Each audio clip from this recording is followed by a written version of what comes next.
Il existe, dans presque toutes les cultures humaines, un souvenir trouble lié à l'eau. Un récit ancien, souvent fragmenté, évoquant un temps où les rivières ont quitté leur lit, où la mer s'est avancée sans annonce et où des mondes entiers ont disparu sans laisser de voix derrière eux. Ces récits ne décrivent pas seulement une catastrophe, ils parlent d'un avant, puis d'un silence. À mesure que les siècles passent, ces histoires deviennent des mythes, puis des métaphores. Pourtant, sous la poésie et la foi demeure une question persistante. Que se passerait-il si ces récits n'étaient pas seulement symboliques ? Si l'eau avait réellement effacé des sociétés plus anciennes que ce que notre chronologie admet ? Dans les strates de la Terre, dans la mémoire des océans, quelque chose attend encore d'être compris. Et ce quelque chose ne s'exprime jamais clairement. L'eau ne conserve rien de visible. Elle coule, s'évapore, se mêle au sol et aux océans, puis disparaît sans trace apparente. Pourtant, à l'échelle du temps long, elle laisse des signatures discrètes, inscrites dans la pierre, dans les sédiments, dans la forme des rivages. La Terre se souvient de l'eau, même lorsque les récits humains se taisent. Depuis des millénaires, les sociétés humaines racontent une montée brutale des eaux. Ces récits apparaissent loin les uns des autres, dans des langues sans lien direct, portées par des traditions orales qui n'avaient aucune raison de se coordonner. Ils évoquent des pluies prolongées, des fleuves devenus incontrôlables, des mers franchissant des seuils invisibles. Mais surtout, ils évoquent une rupture nette entre un monde d'avant et ce qui lui succède. Après l'eau, le paysage change, les repères disparaissent, et les survivants parlent d'un passé qu'ils ne peuvent plus montrer. Longtemps, ces récits ont été classés parmi les mythes fondateurs, utiles pour expliquer l'ordre moral ou cosmique, mais sans valeur descriptive. Pourtant, au cours du siècle dernier, la géologie et la climatologie ont commencé à révéler une réalité plus nuancée. La fin de la dernière période glaciaire n'a pas été un lent réchauffement uniforme. Elle a été ponctuée de phases instables, où le niveau des mers a parfois augmenté rapidement sur des durées suffisamment courtes pour affecter directement des populations humaines. Lorsque les grandes calottes glaciaires ont commencé à se retirer, des volumes considérables d'eau douce ont rejoint les océans. Les littoraux d'alors n'étaient pas ceux que nous connaissons aujourd'hui. Là où se trouvent désormais des plateaux continentaux submergés, il existait autrefois des plaines habitées, traversées par des rivières riches en ressources. Ces territoires ont disparu progressivement, mais parfois de manière brutale selon les régions. L'archéologie sous-marine a montré que certaines zones aujourd'hui englouties étaient fréquentées, voire occupées, par des groupes humains organisés. Des outils, des structures, des traces d'aménagement ont été identifiées sous plusieurs mètres d'eau.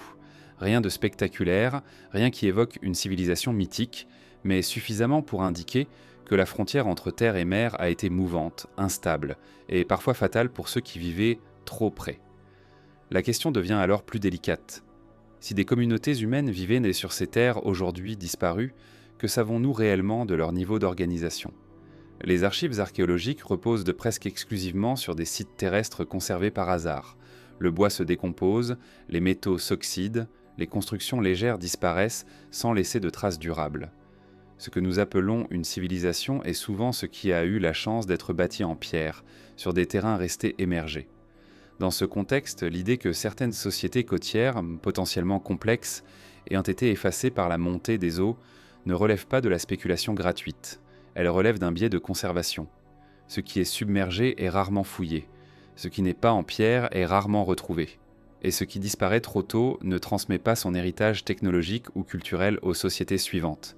Les mythes du déluge pourraient alors être compris comme des souvenirs déformés, transmis à travers des générations qui n'avaient plus accès aux lieux décrits.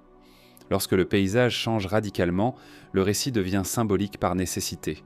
Les repères géographiques se dissolvent, mais la mémoire de la perte demeure. Elle s'exprime à travers des images simples, universelles, compréhensibles même lorsque les détails ont été oubliés. Les scientifiques ont identifié plusieurs événements de montée rapide des eaux, dont certains ont affecté des régions densément peuplées pour l'époque.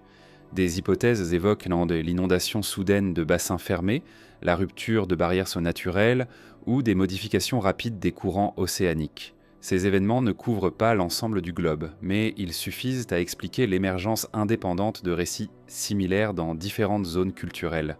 Cependant, un malaise persiste. Certains détails présents dans ces récits dépassent la simple description d'une inondation locale. Ils parlent de savoirs perdus, de techniques oubliées, de constructions impossibles à reproduire après la catastrophe. Ces éléments ont souvent été rejetés comme des embellissements tardifs. Pourtant, ils posent une question légitime. Que perd-on réellement lorsqu'un environnement disparaît, et avec lui les conditions qui rendaient certaines pratiques possibles? L'histoire humaine n'est pas une progression linéaire et continue. Elle est faite de ruptures, de régressions temporaires, de pertes irréversibles. Des sociétés peuvent maîtriser des savoirs adaptés à leur environnement, puis les perdre lorsque cet environnement disparaît. Ce qui reste alors n'est pas la technique, mais le récit de son existence. Les études paléoclimatiques montrent que certaines régions ont connu des changements si rapides que les populations locales n'ont pas pu s'adapter à temps. L'agriculture naissante, dépendante de cycles stables, a parfois été interrompue. Les réseaux d'échanges se sont effondrés, les centres de peuplement ont été abandonnés. Dans ces contextes, même une société relativement avancée peut disparaître sans laisser de traces monumentales. Il est important de noter que le terme « avancé » ne signifie pas nécessairement industriel ou technologiquement comparable aux standards modernes. Une société peut être avancée dans sa compréhension de l'environnement, dans son organisation sociale, dans ses techniques de mécanique de navigation ou d'architecture légère, sans produire d'objets destinés à traverser des millénaires. Ce type d'avancement est particulièrement vulnérable à l'effacement. La mémoire de l'eau agit alors comme une archive silencieuse. Elle conserve les preuves physiques, mais les rend difficiles d'accès. Elle oblige les chercheurs à reconstruire des hypothèses à partir de fragments incomplets, souvent contradictoires. Elle impose la prudence, mais aussi l'humilité face à ce qui a pu exister sans laisser de traces claires. Ce qui trouble encore davantage, c'est la cohérence temporelle entre certains récits mythologiques et les données climatiques connues. Sans correspondre parfaitement, ils se superposent suffisamment pour justifier une réévaluation. Non pas pour affirmer l'existence de civilisations perdues aux capacités extraordinaires, mais pour reconnaître que notre vision du passé est probablement incomplète. À mesure que les technologies d'exploration sous-marine progressent, de nouvelles zones deviennent accessibles. Les plateaux continentaux, longtemps ignorés, révèlent lentement leurs secrets. Chaque découverte modeste rappelle que l'histoire humaine s'est en partie déroulée sur des terres qui n'existent plus. L'eau ne détruit pas tout, elle sélectionne ce qui peut survivre au temps. Ce qu'elle emporte n'est pas nécessairement insignifiant, seulement fragile. Et dans cette fragilité, il est possible que se cache une partie de notre histoire que nous n'avons jamais appris à reconnaître. Si les mythes sont les ombres de faits réels, alors leur persistance suggère que quelque chose d'important a été perdu. Reste à savoir si la science dispose encore des outils nécessaires pour écouter ce que l'eau, patiente et muette, continue de retenir. Lorsque des récits émergent dans des cultures séparées par des océans, des siècles et des langues sans racines communes, une question discrète se pose, non pas celle de leur véracité littérale, mais celle de leur origine profonde. Les mythes du déluge, présents sur presque tous les continents habités, ne se contentent pas de partager une structure vague. Ils emploient souvent les mêmes images, les mêmes séquences, les mêmes silences. Dans ces récits, l'eau n'arrive jamais doucement. Elle franchit une limite. Une frontière invisible, elle est rompue, comme si le monde avait dépassé un seuil qu'il ne pouvait plus maintenir. Avant cette rupture, il est souvent question d'un ordre ancien, parfois imparfait, parfois simplement différent. Après Mansolesan, il n'y a plus que des survivants, peu nombreux, chargés de transmettre une mémoire fragmentaire. Ce motif apparaît en Mésopotamie, dans les récits gravés sur des tablettes d'argile. Il apparaît dans les traditions du sous-continent indien, dans certaines cosmologies d'Asie orientale, dans les récits anciens des peuples d'Amérique centrale et d'Amérique du Sud. Même dans des cultures insulaires, où la mer fait partie du quotidien, on retrouve l'idée du teuzo inhabituel, étrangère, qui ne se comporte pas comme la mer ordinaire. Longtemps, les chercheurs ont expliqué ces convergences par des besoins symboliques universels. L'eau purifierait, l'eau punirait, l'eau renouvellerait. Cette lecture n'est pas fausse, mais elle laisse de côté une dimension plus troublante. Pourquoi cette répétition insistante d'un effacement presque total ? Pourquoi cette idée récurrente que le monde d'avant était plus vaste, plus peuplé, parfois plus savant ? Dans plusieurs récits, le déluge n'efface pas seulement des êtres vivants, il efface des savoirs. Les survivants ne reconstruisent pas immédiatement ce qui a été perdu. Ils errent, réapprennent, redécouvrent lentement des techniques simples. Le progrès n'est pas immédiat, il est retardé, parfois de plusieurs générations. Cette lenteur contraste avec l'idée d'un simple mythe moral.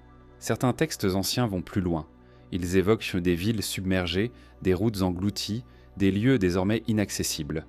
Ces descriptions sont souvent vagues, mais elles s'inscrivent dans des paysages crédibles, des plaines, des vallées, des embouchures de fleuves, des zones qui, selon les données géologiques actuelles, étaient effectivement émergées à certaines périodes.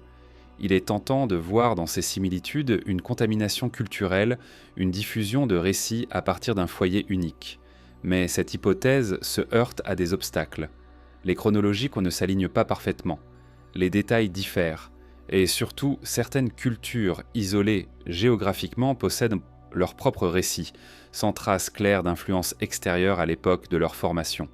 Une autre possibilité émerge alors.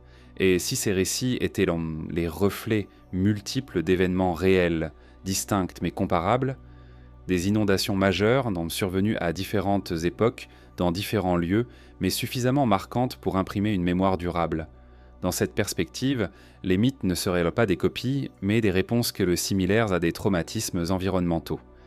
L'esprit humain cherche des structures pour comprendre le chaos. Lorsqu'un événement dépasse l'échelle de l'expérience individuelle, il est raconté de manière symbolique. Mais le symbole ne naît pas du vide. Il s'ancre dans une expérience concrète, même si celle-ci est ensuite amplifiée, ritualisée, transformée. Les spécialistes de la mémoire collective savent que les catastrophes naturelles laissent donc des traces durables dans les récits oraux. Ces récits évoluent, se simplifient, mais certains éléments persistent avec une étonnante stabilité. La montée des eaux, la perte des terres, la disparition de communautés entières font partie de ces noyaux résistants. Dans plusieurs traditions, le déluge marque la fin d'un âge. Il sépare un temps ancien, souvent décrit comme plus vaste ou plus harmonieux, d'un temps nouveau, plus contraint, plus limité. Ce découpage du temps suggère une perception aiguë du changement environnemental. Le monde n'est plus le même, et il ne le sera plus jamais. Il est également frappant de constater que ces récits ne glorifient pas la catastrophe. Ils ne s'attardent fort pas sur la violence de l'eau, ils décrivent surtout l'après, le silence, la désorientation, la reconstruction lente. Ce ton sobre presque retenu renforce leur crédibilité. Il évoque moins un mythe spectaculaire qu'un souvenir douloureux transmis avec précaution. Certains récits mentionnent des avertissements ignorés, des signes précurseurs mal compris. Des pluies inhabituelles, des comportements étranges des animaux, des changements dans le cours des rivières. Ces détails correspondent à ce que l'on observe avant de grandes perturbations hydrologiques. Ils suggèrent une observation attentive du milieu naturel, transmise à travers le langage symbolique. La convergence de ces éléments invite à une lecture plus attentive, non pour chercher une confirmation littérale d'un événement global unique, mais pour reconnaître une expérience humaine partagée face à des transformations brutales du paysage.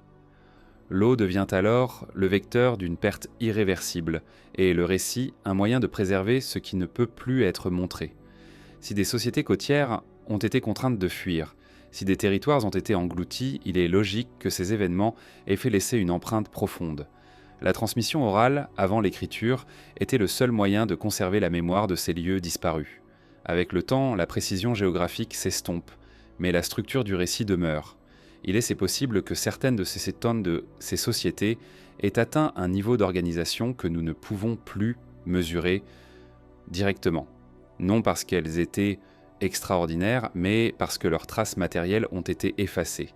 Les mythes deviennent alors les seuls vestiges d'un monde qui n'a pas eu la chance d'inscrire son existence dans la pierre. Cette hypothèse ne transforme pas les mythes en archives exactes. Elle les replace dans une continuité entre expériences vécues et mémoire collective. Elle invite à les lire non comme des fictions, mais comme des échos. Des échos affaiblis, déformés mais persistants. À mesure que la science affine ses modèles climatiques et reconstitue les paysages anciens, certains de ces récits prennent une résonance nouvelle. Ils cessent donc d'être des anomalies culturelles pour devenir des indices. Fragiles, imparfaits, mais précieux. Et si le langage commun de ces mythes n'était pas celui de l'imaginaire, mais celui de la perte partagée? Si derrière leurs images simples se cachait la mémoire diffuse de terres réelles, désormais sous l'eau, et de sociétés contraintes de recommencer ailleurs avec moins de repères qu'auparavant? Avant que les océans ne deviennent les principaux acteurs des récits du déluge, ce sont souvent les rivières qui parlent. Elles apparaissent dans les textes anciens non comme de simples cours d'eau, mais comme des forces instables, capables de nourrir ou de détruire selon des équilibres fragiles. Dans de nombreuses traditions, le bouleversement commence loin des côtes, au cœur des terres, là où les fleuves cessent d'obéir aux saisons. Les premières sociétés humaines complexes se sont installées le long des rivières, non par hasard mais par nécessité. L'eau douce offrait des sols fertiles, des voies de circulation, une régularité apparente. Pourtant, cette régularité était trompeuse. Les crues faisaient partie du cycle naturel, mais certaines dépassaient tout ce qui pouvait être anticipé. Et lorsque cela se produisait, l'effet n'était pas seulement matériel, il était existentiel. Dans les textes les plus anciens conservés, les fleuves sont décrits comme montant au-delà de leurs limites habituelles, engloutissant champs, habitations, parfois des villes entières. Ces descriptions ne sont pas abstraites. Elles mentionnent des repères concrets, des lieux connus, des zones cultivées, devenues inutilisables. La catastrophe n'est pas immédiate et totale, mais progressive, suffocante, rendant toute adaptation impossible. Les récits mésopotamiens évoquent des eaux qui ne se retirent pas en bas, des crues prolongées qui transforment la terre en marécage, puis en étendue stérile. Dans ces descriptions, il n'est pas question d'une pluie divine soudaine, mais d'un dérèglement durable. Les fleuves nantais cessent d'être prévisibles. Leur comportement devient erratique, comme si quelque chose en amont ou dans le climat avait rompu un équilibre ancien. Ces récits prennent une dimension particulière lorsqu'on les confronte aux données géologiques. Les bassins fluviaux de certaines régions ont connu, à différentes périodes, des modifications brutales, des changements dans les précipitations, la fonte rapide de glaces lointaines ou des glissements de terrain peuvent transformer un fleuve nourricier en force destructrice. Ce type d'événement laisse des dépôts caractéristiques, encore visibles aujourd'hui. Dans les traditions de l'Indus, du Nil, du fleuve jaune, on retrouve cette ambivalence. L'eau est source de vie, mais aussi menace latente. Les textes parlent de montées anormales, de cycles rompus, de saisons devenues incohérentes. Ces observations suggèrent une attention fine portée à l'environnement. Elles ne relèvent pas de la simple métaphore morale. Elles traduisent une inquiétude née de l'expérience. Il est frappant de constater que ces récits ne décrivent pas seulement la destruction, mais l'impossibilité de continuer comme avant. Les systèmes agricoles échouent, les calendriers ne fonctionnent plus, les savoirs transmis deviennent inopérants. Ce n'est pas l'eau seule qui détruit, mais la perte de prévisibilité. Une société dépendante de cycles naturels stables se retrouve soudain sans repère. Dans plusieurs textes, la montée des rivières est associée à un sentiment d'abandon. Les dieux ne sont pas nécessairement hostiles, mais distants. Le monde semble suivre des lois devenues opaques. Cette perception pourrait refléter un changement climatique rapide, suffisamment inhabituel pour dépasser les cadres explicatifs existants. Lorsque les anciens modèles échouent, le récit devient le seul outil pour donner sens à l'incompréhensible. Les archéologues ont mis en évidence des phases d'abandon de sites fluviaux, parfois synchrones, sur de vastes régions. Des villes prospères cessent soudainement d'être occupées. Les traces de reconstruction sont rares. Les populations semblent s'être déplacées, parfois définitivement. Ces abandons coïncident souvent avec des indices de perturbations hydrologiques majeures. Il est tentant de considérer ces événements comme isolés, propres à chaque vallée. Mais la répétition du motif suggère autre chose. Les rivières sont reliées à des systèmes climatiques plus larges.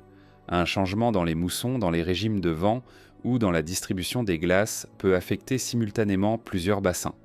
Ce type de synchronisation aurait été ressenti comme un effondrement global, même s'il était régional. Dans les récits anciens, les fleuves ne montent pas seuls. Ils sont souvent accompagnés de pluies persistantes, de ciels opaques, de sols saturés. L'eau semble venir de partout à la fois. Cette description correspond à des périodes de précipitations exceptionnelles, documentées dans certaines archives naturelles. Les sols ne peuvent plus absorber l'eau. Les rivières débordent. Les plaines deviennent impraticables. Ce qui est rarement souligné, c'est la durée de ces épisodes. Les textes parlent de mois, parfois d'années, de déséquilibre. Ce n'est pas une crue saisonnière, mais une transformation durable du paysage. Les arbres meurent, les animaux migrent ou disparaissent, les humains suivent, contraints de quitter des terres qui ne peuvent plus les nourrir. Dans ce contexte, la mémoire collective se construit autour de la perte. Les rivières, autrefois familières, deviennent des entités imprévisibles. Elles ne sont plus seulement des ressources, mais des frontières mouvantes. Le récit sert alors à transmettre une leçon implicite. Le monde peut changer. Ce qui semblait stable ne l'est pas. Certains textes évoquent en toi des tentatives de contrôle, des digues, des canaux, des aménagements destinés à contenir l'eau. Ces efforts échouent, non par manque de savoir, mais parce que l'échelle du changement dépasse les capacités disponibles.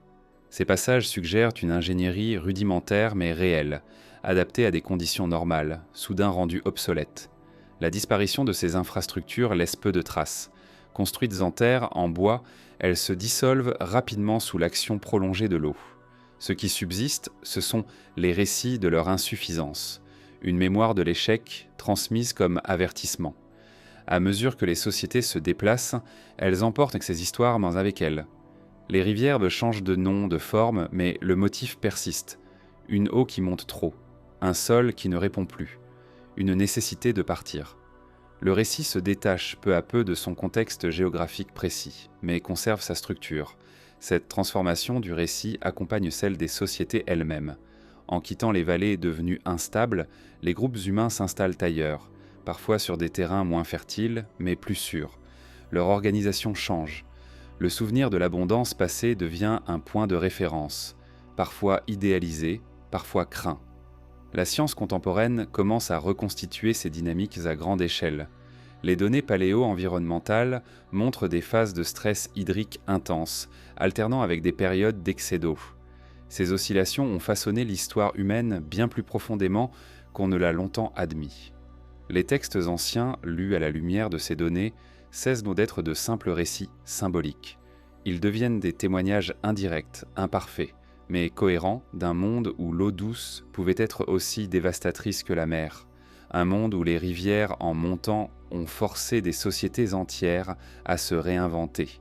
Et si ces récits fluviaux n'étaient que les premiers chapitres d'une histoire plus vaste, une histoire où, après avoir quitté les vallées, l'humanité a dû faire face à une autre montée, plus silencieuse encore, celle des eaux salées avançant lentement vers les terres basses, effaçant non plus des champs, mais des rivages entiers.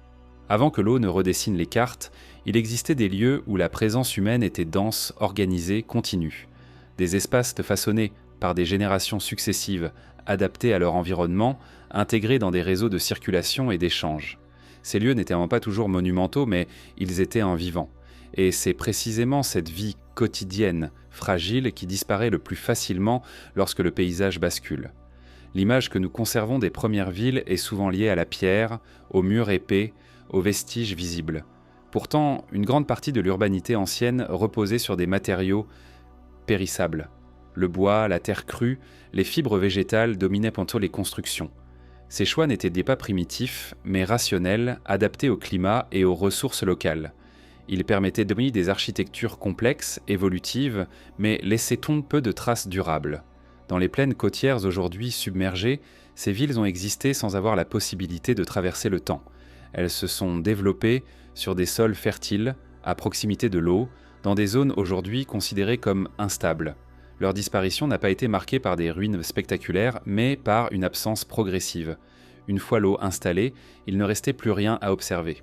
Les archéologues savent que l'absence de preuve n'est pas preuve d'absence, mais cette règle devient difficile à appliquer lorsque les terrains d'études sont recouverts par des mètres d'eau et de sédiments.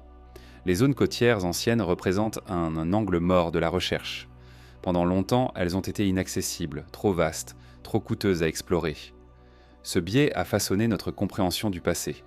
Les villes ne naissent pas uniquement de la pierre. Elles émergent lorsque les conditions environnementales le permettent. Accès à l'eau douce, sol cultivable, voies de déplacement. À la fin de la dernière période glaciaire, ces conditions étaient réunies sur de larges portions des plateaux continentaux. Là où l'on voit aujourd'hui des fonds marins peu profonds, il y avait autrefois des terres basses, propices à l'installation humaine. Ces espaces n'étaient pas marginaux. Ils formaient des continuités territoriales entre l'intérieur des continents et les zones maritimes, des lieux de transition, de commerce, de contact. Il est raisonnable de penser que certaines de ces zones ont vu émerger des formes d'organisation avancées, adaptées à la navigation côtière, à l'exploitation des ressources marines, à la gestion des flux humains. Lorsque la montée des eaux a commencé à s'accélérer, ces villes ont été parmi les premières de toucher. Le processus n'a pas toujours été brutal. Dans certains cas, il s'est étalé sur plusieurs générations. Les habitants ont tenté de s'adapter. Ils ont déplacé des structures, surélevé des habitations, modifier leurs pratiques, mais il arrive un moment où l'adaptation cesse d'être viable. Les récits anciens évoquent parfois des villes perdues sans décrire leur destruction. Elles sont simplement absentes, comme si elles avaient été avalées sans bruit. Cette absence de violence spectaculaire correspond à ce que l'on observe dans des processus de submersion lente. Les bâtiments se dégradent, les fondations cèdent, les lieux sont abandonnés. Puis, l'eau efface les traces restantes. Ce type de disparition ne laisse pas de cicatrices visibles dans le paysage. Il n'y a pas de couche de destruction nette, pas de ruines effondrées. Il y a une continuité sédimentaire où l'occupation humaine se dissout progressivement. Pour l'archéologue, ces contextes sont extrêmement difficiles à interpréter, surtout lorsqu'ils se trouvent sous l'eau.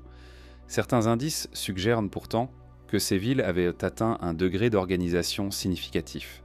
Des alignements géométriques observés sur des fonds marins, des structures circulaires ou rectilignes, difficiles à expliquer par des processus naturels seuls. Ces observations sont prudentes, souvent controversées, mais elles posent une question essentielle. Combien de sites potentiellement importants reposent encore hors de portée de nos méthodes classiques ? Il est important de ne pas projeter des images modernes sur ces villes disparues. Elles n'étaient pas nécessairement vastes ni densément peuplées selon nos critères actuels. Leur complexité résidait dans leur adaptation fine à leur environnement, dans leur capacité à gérer l'eau, les ressources, les déplacements. Une complexité fonctionnelle, invisible une fois le contexte disparu. Lorsque ces villes ont été abandonnées, les populations se sont déplacées vers des zones plus élevées.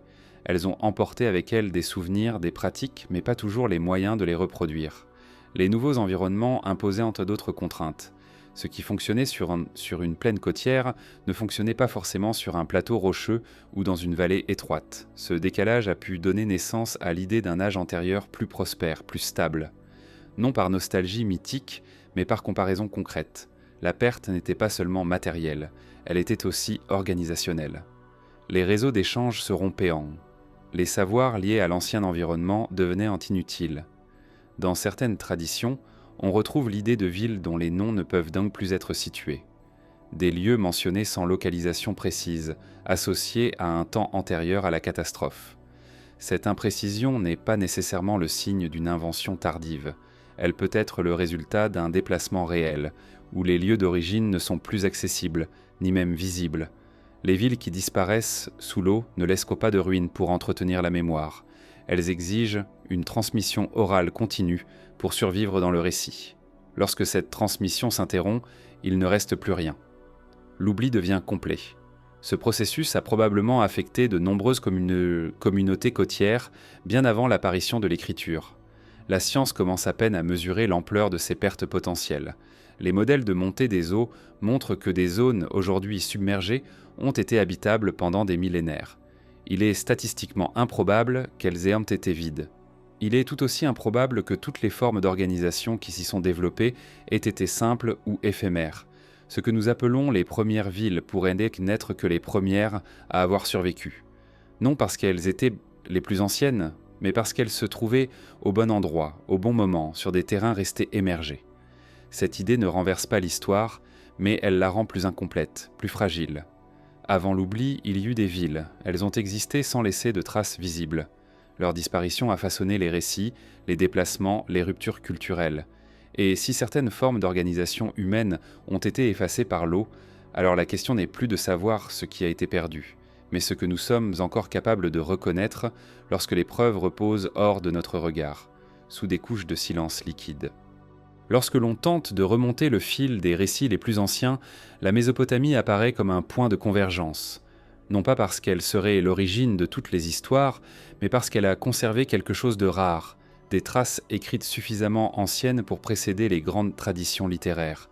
Ces textes ne parlent pas depuis un monde intact, ils parlent depuis un paysage déjà marqué par la perte. Les tablettes d'argile découvertes entre le Tigre et l'Euphrate ne racontent pas seulement des lois, des contes ou des prières. Certaines portent le souvenir d'un bouleversement ancien, transmis comme un fait connu, presque évident. Le déluge n'y est pas présenté comme une nouveauté, mais comme un événement fondateur, inscrit dans une mémoire collective déjà ancienne au moment de l'écriture. Ce qui frappe dans ces textes, ce n'est pas la présence de l'eau, mais la précision du contexte. Les rivières sont nommées. Les villes sont mentionnées comme des entités réelles, organisées, reliées entre elles. Le monde décrit n'est pas vague ni symbolique. Il est structuré, administré, habité. Le déluge vient interrompre un ordre déjà établi. Contrairement à une lecture simplifiée, ces récits ne décrivent pas un chaos total. Ils décrivent une rupture administrative, sociale, territoriale. Les tablettes parlent de registres interrompus, de lignées brisées, de savoirs qui cessent d'être transmis. La catastrophe en est aussi une coupure dans la continuité de l'écrit, comme si l'acte même de consigner le monde avait été suspendu. Les scribes qui ont gravé ces tablettes vivaient dans un monde reconstruit. Ils regardaient vers un passé qu'ils ne connaissaient plus directement, mais dont l'ombre persistait. Ce passé était décrit comme plus ancien que leur propre cité, plus ancien que les dynasties desquelles servaient, un temps antérieur à l'ordre présent. Dans certains fragments, le déluge marque la fin d'une ère où les villes étaient des plus nombreuses, où les dieux marchaient peintraient encore parmi les humains, où les règles étaient indifférentes. Ces éléments ont souvent été interprétés comme mythologiques. Pourtant, ils peuvent aussi être lus comme le reflet d'un monde préurbain complexe, dont l'organisation ne correspond plus aux catégories ultérieures. Les tablettes les plus anciennes sont rarement complètes. Beaucoup sont brisées, érodées, fragmentaires. Cette fragmentation n'est pas seulement matérielle, elle est aussi narrative. Les récits semblent incomplets, comme si certaines parties avaient été perdues bien avant que l'argile ne se fissure. Ce silence dans le texte est aussi important que ce qui est conservé. Les archéologues savent que l'écriture mésopotamienne n'est pas née ex nihilo. Elle apparaît dans un contexte où des structures sociales avancées existaient déjà. Comptabilité, gestion des ressources, organisation du travail. Tout cela suppose une longue période d'expérimentation antérieure, dont peu de traces subsistent. Le déluge pourrait marquer une frontière entre deux phases de cette évolution. Dans certains récits, les survivants du déluge sont décrits comme détenteurs d'un savoir ancien, qu'ils transmettent partiellement aux générations suivantes. Ce savoir n'était jamais décrit, dans le détail. Il est évoqué comme quelque chose d'inaccessible, d'incomplet. Cette absence de précision suggère moins une invention qu'une perte réelle, devenue impossible à décrire avec exactitude. Les listes royales mésopotamiennes renforcent cette impression. Elles mentionnent des règnes extraordinairement longs avant le déluge, puis des durées plus courtes après. Ce contraste a souvent été rejeté comme symbolique. Pourtant, il peut aussi traduire une difficulté à mesurer le temps antérieur avec les mêmes outils conceptuels. Le monde d'avant ne se comptait peut-être pas de la même manière. Il est significatif que le déluge serve de point de repère chronologique. Tout ce qui précède est flou, amplifié, presque hors du temps. Tout ce qui suit devient mesurable, inscrit dans des archives. Comme si l'événement avait imposé une nouvelle façon de penser l'histoire, plus fragmentée, plus prudente. Les tablettes parlent également de migration. Après le déluge, les populations se déplacent, fondent de nouvelles villes, redéfinissent les territoires. Cette phase de reconstruction est lente, instable. Les anciens centres ne sont pas toujours réoccupés. Certains lieux sont abandonnés définitivement, peut-être parce qu'ils étaient en été devenus inhabitables, marécageux, imprévisibles. Les données archéologiques confirment des phases d'abandon et de réoccupation dans plusieurs sites mésopotamiens. Des couches de sédiments montrent des interruptions dans l'habitat, parfois associées à des épisodes d'inondation majeures. Ces épisodes ne sont pas uniformes, mais ils témoignent d'un environnement instable, capable de perturber durablement les sociétés locales. Ce qui rend les tablettes si troublantes, ce n'est pas qu'elles racontent une catastrophe, mais qu'elles la placent au cœur de l'ordre du monde. Le déluge n'est pas une parenthèse, il est une frontière. Il sépare deux humanités, deux façons d'habiter la terre, deux rapports à l'eau. Les scribes n'écrivaient pas pour convaincre. Ils écrivaient pour conserver. Leur ton est souvent sobre, presque administratif, même lorsqu'ils évoquent la perte. Cette retenue renforce la crédibilité du récit. Elle suggère une tradition déjà ancienne, intégrée, acceptée comme une donnée du passé. Il est possible que ces textes aient intégré plusieurs événements distincts en un seul récit fondateur. Des inondations répétées, survenues sur plusieurs générations, auraient été condensées sont mutantes en une mémoire unique. Cette condensation est un mécanisme connu de la transmission orale, surtout lorsque les événements partagent une structure similaire. Mais même dans cette condensation, certains détails persistent. La durée anormalement longue de la montée des eaux, l'impossibilité de retourner au lieu d'origine, la nécessité de repartir ailleurs. Ces éléments correspondent en temps à des scénarios de submersion progressive où le paysage change suffisamment pour rendre le retour impossible. Les tablettes mésopotamiennes ne prétendent pas expliquer le monde entier. Elles parlent depuis une région précise, avec ses fleuves, ses plaines, ses contraintes. Mais leur influence a été durable parce qu'elles ont fixé par écrit une expérience qui, ailleurs, est restée orale. Elles ont donné une forme stable à un souvenir fragile. Ce souvenir ne nous dit pas qu'une civilisation avancée au sens moderne a disparu. Il suggère quelque chose de plus subtil. Un monde organisé différemment, adapté à un environnement aujourd'hui disparu, a cessé d'exister. Et ceux qui ont suivi ont dû reconstruire sans en hériter pleinement. À travers les fissures des tablettes, à travers les lacunes du texte, une question demeure. Que reste-t-il d'un monde lorsque ses supports matériels sont détruits et que sa mémoire ne survit que sous forme de fragments ? La Mésopotamie nous offre une réponse incomplète mais précieuse. Elle montre que l'histoire commence souvent après une perte et que ce que nous appelons les origines sont parfois les vestiges d'un recommencement imposé par l'eau.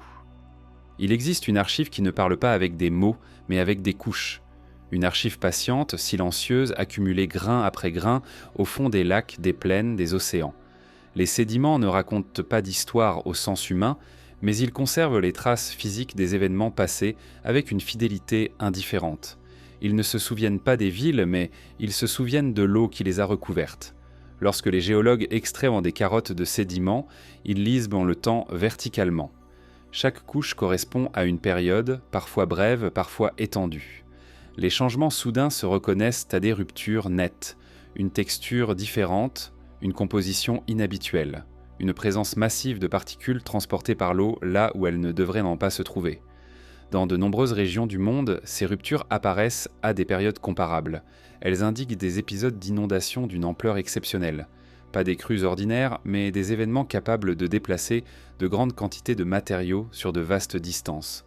Des phénomènes suffisamment puissants pour remodeler durablement les paysages. Ce qui rend ces couches troublantes, ce n'est pas seulement leur existence, mais leur synchronisation relative avec certaines périodes de transition humaine. Là où l'archéologie observe des abandons de sites, les sédiments montrent souvent une perturbation hydrologique. Là où les traditions orales parlent de terres perdues, les sols racontent une histoire de submersion. Les plaines côtières anciennes, aujourd'hui englouties, sont particulièrement riches en informations. Sous les fonds marins peu profonds, on trouve parfois des couches de tourbe, des sols fossiles, des traces de végétation terrestre. Ces éléments ne peuvent exister que dans des environnements émergés. Leur présence sous l'eau atteste d'un changement radical du niveau marin. Ces sols fossiles sont souvent surmontés de sédiments marins, déposés rapidement. Ce type de transition indique une submersion relativement rapide à l'échelle humaine. Non pas instantanée, mais suffisamment rapide pour empêcher une adaptation progressive. Les communautés installées sur ces terres auraient vu leur environnement changer de manière irréversible en quelques générations. Les sédiments fluviaux racontent une histoire similaire. Dans certaines vallées, on observe des dépôts épais de limons et de sable, témoignant de crues prolongées et répétées. Ces dépôts recouvrent parfois des couches contenant des traces d'occupation humaine, des foyers, des outils, des restes organiques. Puis, au-dessus, le silence. Ce silence n'est pas vide. Il est rempli de particules transportées par l'eau. Il marque une interruption brutale de la présence humaine. Les sites ne sont pas détruits de par le feu ou la violence, mais simplement ensevelis. L'eau devient un agent d'effacement, non par brutalité, mais par accumulation. Dans les lacs, les sédiments enregistrent aussi des variations rapides du climat. Des changements dans la composition des pollens indiquent des modifications de la végétation environnante. Des espèces disparaissent soudainement, remplacées par d'autres plus adaptées à des conditions humides ou instables. Ces transitions correspondent souvent à des périodes de stress pour les sociétés humaines. Ce que les sédiments montrent, c'est la complexité des événements. Il n'y a pas un déluge unique, global, uniforme. Il y a une succession de perturbations, parfois rapprochées, parfois espacées, qui ont affecté différentes régions à des moments différents. Mais pour ceux qui les ont vécues, ces perturbations pouvaient sembler totales. L'eau ne recouvre pas tout en même temps. Elle avance par zones, elle transforme des corridors de circulation en barrières, elle isole des communautés, elle modifie les ressources disponibles. Une société peut survivre à une inondation locale, mais une série d'événements hydrologiques sur plusieurs générations peut la rendre non viable. Les sédiments marins révèlent également des apports massifs d'eau douce dans les océans. Ces apports modifient la salinité, les courants, les écosystèmes. Ils laissent des signatures chimiques mesurables, encore visibles aujourd'hui.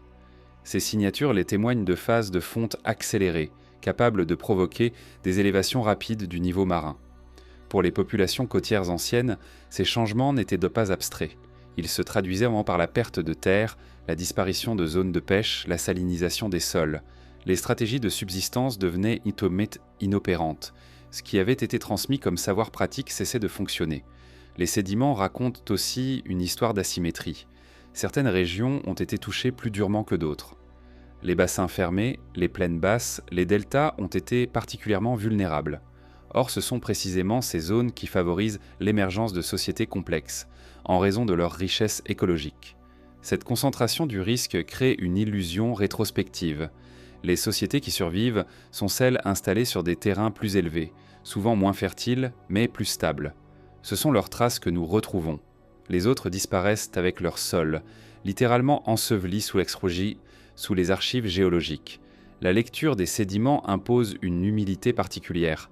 Elle montre que le paysage que nous observons aujourd'hui est le résultat d'un filtrage sévère. Ce qui a disparu n'est pas nécessairement marginal. Il a simplement été moins chanceux face aux dynamiques de la Terre. Certains dépôts sédimentaires contiennent des éléments inattendus. Des fragments de charbon indiquant des incendies antérieurs à l'inondation. Des restes de structures végétales organisées. Ces indices suggèrent des environnements aménagés par l'homme, transformés par une action hydrologique soudaine. L'eau n'a pas recouvert une nature vierge, mais des paysages habités. Lorsque ces couches sont étudiées sans a priori, elles ne confirment ni n'infirment l'existence de civilisations avancées au sens mythique. Elles montrent quelque chose de plus discret mais tout aussi perturbant.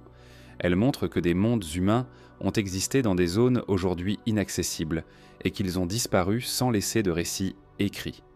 Les mythes, les traditions, les textes fragmentaires prennent alors une autre dimension. Ils ne sont plus seuls à parler, les sédiments leur répondent, non en racontant les mêmes histoires, mais en confirmant que des ruptures majeures ont bien eu lieu. Que l'eau a, à plusieurs reprises, redessiné la carte des possibles humains. Cette convergence entre mémoire culturelle et archives géologiques n'est jamais parfaite. Elle ne l'est pas nécessairement. Les sédiments ne disent de rien des émotions, des décisions, des croyances. Ils disent seulement que le sol a changé, que l'eau est passée, que quelque chose s'est interrompu. Et c'est peut-être là que réside leur force. Ils ne spéculent pas. Ils accumulent. Ils conservent ce que l'eau a déplacé, ce qu'elle a enfoui, ce qu'elle a rendu invisible. Ils nous rappellent que sous chaque paysage actuel repose un autre paysage, parfois habité, parfois oublié. À mesure que la science affine ses méthodes, ces archives deviennent plus lisibles. Elles révèlent un passé moins stable, plus fragmenté que ce que suggèrent les chronologies linéaires. Un passé où l'adaptation humaine a souvent été mise à l'épreuve par des forces lentes mais implacables. Et si les sédiments sont capables de conserver la mémoire de l'eau sur des milliers d'années, alors la question se pose naturellement. Combien d'autres archives, encore enfouies sous les mers ou les plaines, attendent d'être lues pour compléter une histoire humaine dont nous ne percevons encore que les parties restées au sec? Parmi les objets les plus dérangeants laissés par les sociétés humaines anciennes, il existe des représentations du monde qui semblent ne pas appartenir à leur temps. Des cartes fragmentaires, souvent incomplètes, parfois grossières à première vue, mais qui, lorsqu'on les observe avec attention, révélaient des détails difficiles à expliquer dans le contexte technologique connu de leur époque supposée. Ces cartes ne sont pas nombreuses. Elles apparaissent en fait de manière isolée, sans tradition cartographique clairement identifiable autour d'elles. Elles ne s'inscrivent pas dans une progression logique menant vers la cartographie moderne. Elles surgissent, puis disparaissent, et c'est précisément cette discontinuité qui intrigue. Certaines représentent des côtes avec une précision surprenante. Des lignes de rivage qui correspondent à des formes géographiques réelles, parfois même à des configurations anciennes, antérieures à la montée actuelle des eaux. Ces correspondances ne sont jamais parfaites, mais elles sont suffisamment proches pour susciter un malaise discret. Comment représenter un littoral sans l'avoir observé, parcouru, mesuré d'une manière ou d'une autre ? Les défenseurs d'une lecture prudente rappellent que la cartographie ancienne reposait souvent sur l'approximation, la symbolique, la transmission orale. Ils ont raison. Mais cette explication ne suffit pas toujours. Certaines cartes montrent des proportions cohérentes, des orientations correctes, une continuité spatiale qui dépasse le simple schéma symbolique. Elles suggèrent une accumulation d'observations, patientes, méthodiques. Ce qui trouble davantage, c'est que certaines de ces représentations semblent intégrer des régions aujourd'hui submergées ou déformées par des changements du niveau marin. Des zones qui auraient été visibles, accessibles, seulement à des périodes antérieures à l'histoire écrite telle que nous la connaissons. Cela ne signifie pas que les cartes soient exactes au sens moderne, mais qu'elles pourraient conserver la mémoire d'un paysage différent. Il est possible que ces cartes soient tenant des copies tardives de documents plus anciens, transmis, modifiés, simplifiés au fil des générations. La cartographie, comme tout savoir, peut survivre indépendamment de ses conditions de production initiales. Une carte peut être reproduite longtemps après la disparition du monde qu'elle décrit, tant qu'elle conserve une utilité symbolique ou pratique. Dans ce cas, la question n'est plus celle de la capacité technique des sociétés connues à produire ces cartes, mais celle de l'existence de traditions antérieures, aujourd'hui perdues. Des traditions liées à la navigation côtière, à l'observation des rivages, à la connaissance fine des reliefs et des courants. Des savoirs adaptés à un monde où la mer et la terre s'entremêlaient différemment. Les sociétés littorales anciennes avaient tout intérêt à développer une compréhension précise de leur environnement. La pêche, le commerce, les déplacements dépendaient en sorte de cette connaissance. Contrairement à une idée répandue, la navigation côtière ne nécessite pas de technologies avancées au sens moderne, mais elle exige une observation constante, une mémoire collective du paysage, une capacité à transmettre l'information. Lorsque ces sociétés ont été déplacées par la montée des eaux, une partie de leur savoir a pu survivre sous forme de récits, de pratiques, mais aussi de représentations graphiques. Ces représentations, détachées de leur contexte original, ont pu être interprétées différemment par les cultures ultérieures. Leur sens premier s'est estompé, mais leur structure est restée. Certaines cartes anciennes montrent une attention particulière aux zones côtières, bien plus qu'à l'intérieur des terres. Cette focalisation suggère une culture tournée vers la mer, ou du moins fortement dépendante d'elle. Or, dans les chronologies classiques, ce type de culture est souvent considéré comme secondaire par rapport aux sociétés agricoles intérieures. Cette hiérarchie influence notre lecture des sources. Il est également frappant de constater que ces cartes ne chercheront pas toujours à représenter le monde connu dans son ensemble. Elles semblent parfois se concentrer sur des régions spécifiques, comme si leur objectif n'était pas universel, mais pratique. Elles pourraient avoir servi à se repérer dans des zones précises, aujourd'hui disparues ou transformées. La précision apparente de certaines cartes pourrait aussi être le résultat d'une longue accumulation de corrections. Une carte n'est pas nécessairement le produit d'un seul esprit. Elle peut être modifiée, ajustée, enrichie au fil du temps. Même sans instruments sophistiqués, une communauté attentive peut améliorer progressivement la fiabilité de ses représentations. Ce processus suppose une stabilité suffisante pour permettre la transmission du savoir. Or, les périodes de montée rapide des eaux perturbent cette stabilité. Elles fragmentent les communautés, dispersent les détenteurs du savoir, interrompent les trames, les traditions. Les cartes deviennent alors des reliques, privées de leur fonction initiale, mais conservées pour leur valeur symbolique ou historique. Lorsque ces cartes réapparaissent dans des contextes ultérieurs, elles sont souvent entourées de récits énigmatiques. Leur origine est floue, leur auteur est inconnu. Elles sont parfois attribuées à des figures mythiques ou à des civilisations disparues. Cette attribution n'est pas nécessairement une invention gratuite. Elle peut refléter une conscience diffuse de leur ancienneté réelle. La science moderne a tendance à aborder ces objets avec méfiance et à juste titre. Les risques de surinterprétation sont élevés. Les coïncidences visuelles peuvent être trompeuses, mais une approche trop prudente peut aussi conduire à ignorer des indices pertinents. Entre scepticisme et fascination, il existe un espace d'enquête mesuré. Ce que ces cartes suggèrent, ce n'est pas l'existence d'une civilisation globale oubliée, capable de cartographier le monde entier. Elles suggèrent plutôt des poches de savoir localisées, adaptées à des environnements spécifiques, aujourd'hui modifiés. Des savoirs qui n'ont pas survécu sous une forme continue, mais dont des fragments ont traversé le temps. Il est important de rappeler que la cartographie n'est pas seulement une affaire de précision géométrique, elle est aussi une manière de structurer l'espace mentalement. Une carte reflète ce qui est important pour ceux qui la produisent. Les zones détaillées, les zones laissées vides, les orientations choisies racontent autant que les lignes tracées. Dans ce sens, les cartes anciennes trop précises pour leur époque posent une question plus large. Elles interrogent notre conception du passé. Elles suggèrent que certaines formes de connaissances ont pu émerger, se développer puis disparaître sans laisser de descendance directe. Elles rappellent que le savoir n'est pas cumulatif par nature, il peut être perdu. Si des sociétés côtières avancées ont existé sur des terres aujourd'hui submergées, il est logique que leur compréhension du monde ait été différente de celle des sociétés qui leur ont succédé. Leurs cartes auraient reflété un autre littoral, d'autres repères, d'autres priorités. Une fois ces repères effacés, la carte devient incompréhensible ou semble inexplicablement précise. La tentation est grande de vouloir résoudre ces énigmes de manière définitive.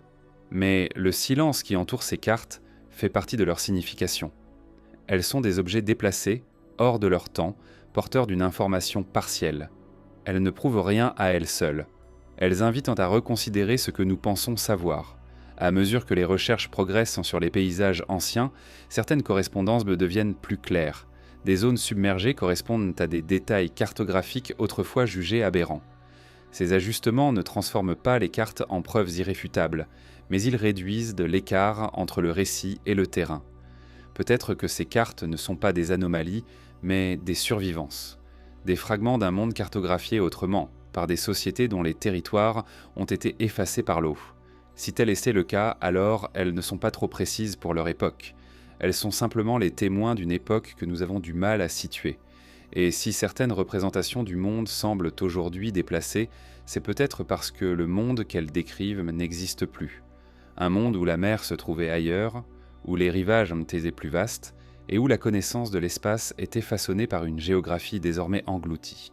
Lorsque l'eau efface presque tout, il arrive que la pierre résiste. Non pas intacte, non pas immobile, mais suffisamment pour troubler ceux qui la découvrent bien plus tard. À travers le monde, certaines structures de pierre semblent exister en dehors de leur contexte historique admis. Elles ne s'annoncent pas comme des anomalies flagrantes. Elles s'imposent plutôt par un léger décalage, une inadéquation silencieuse entre ce que l'on voit et ce que l'on pensait possible. Et ces pierres ne racontent pas d'histoire par elles-mêmes. Elles se contentent d'être là, alignées, taillées, parfois massives, parfois étonnamment sobres. Leur présence soulève une question simple mais persistante. Pourquoi sont-elles ici, sous cette forme, à cet endroit précis? Et surtout, à quel moment ont-elles été mises en place? Dans de nombreux cas, ces structures sont attribuées à des cultures bien connues. Cette attribution est souvent raisonnable. Les sociétés humaines ont démontré à maintes reprises une capacité remarquable à extraire, transporter et assembler la pierre. Pourtant, certaines constructions semblent dépasser ce que l'on attendrait des techniques documentées pour la période concernée. Non par leur taille seule, mais par leur précision, leur orientation, leur intégration dans le paysage. Certaines pierres sont ajustées avec une finesse qui laisse peu de place à l'erreur. Les joints sont serrés, les surfaces planes, les angles cohérents. Cette précision n'est pas décorative. Elle suggère une compréhension approfondie des matériaux, de leur comportement, de leur durabilité. Une telle maîtrise ne s'improvise pas.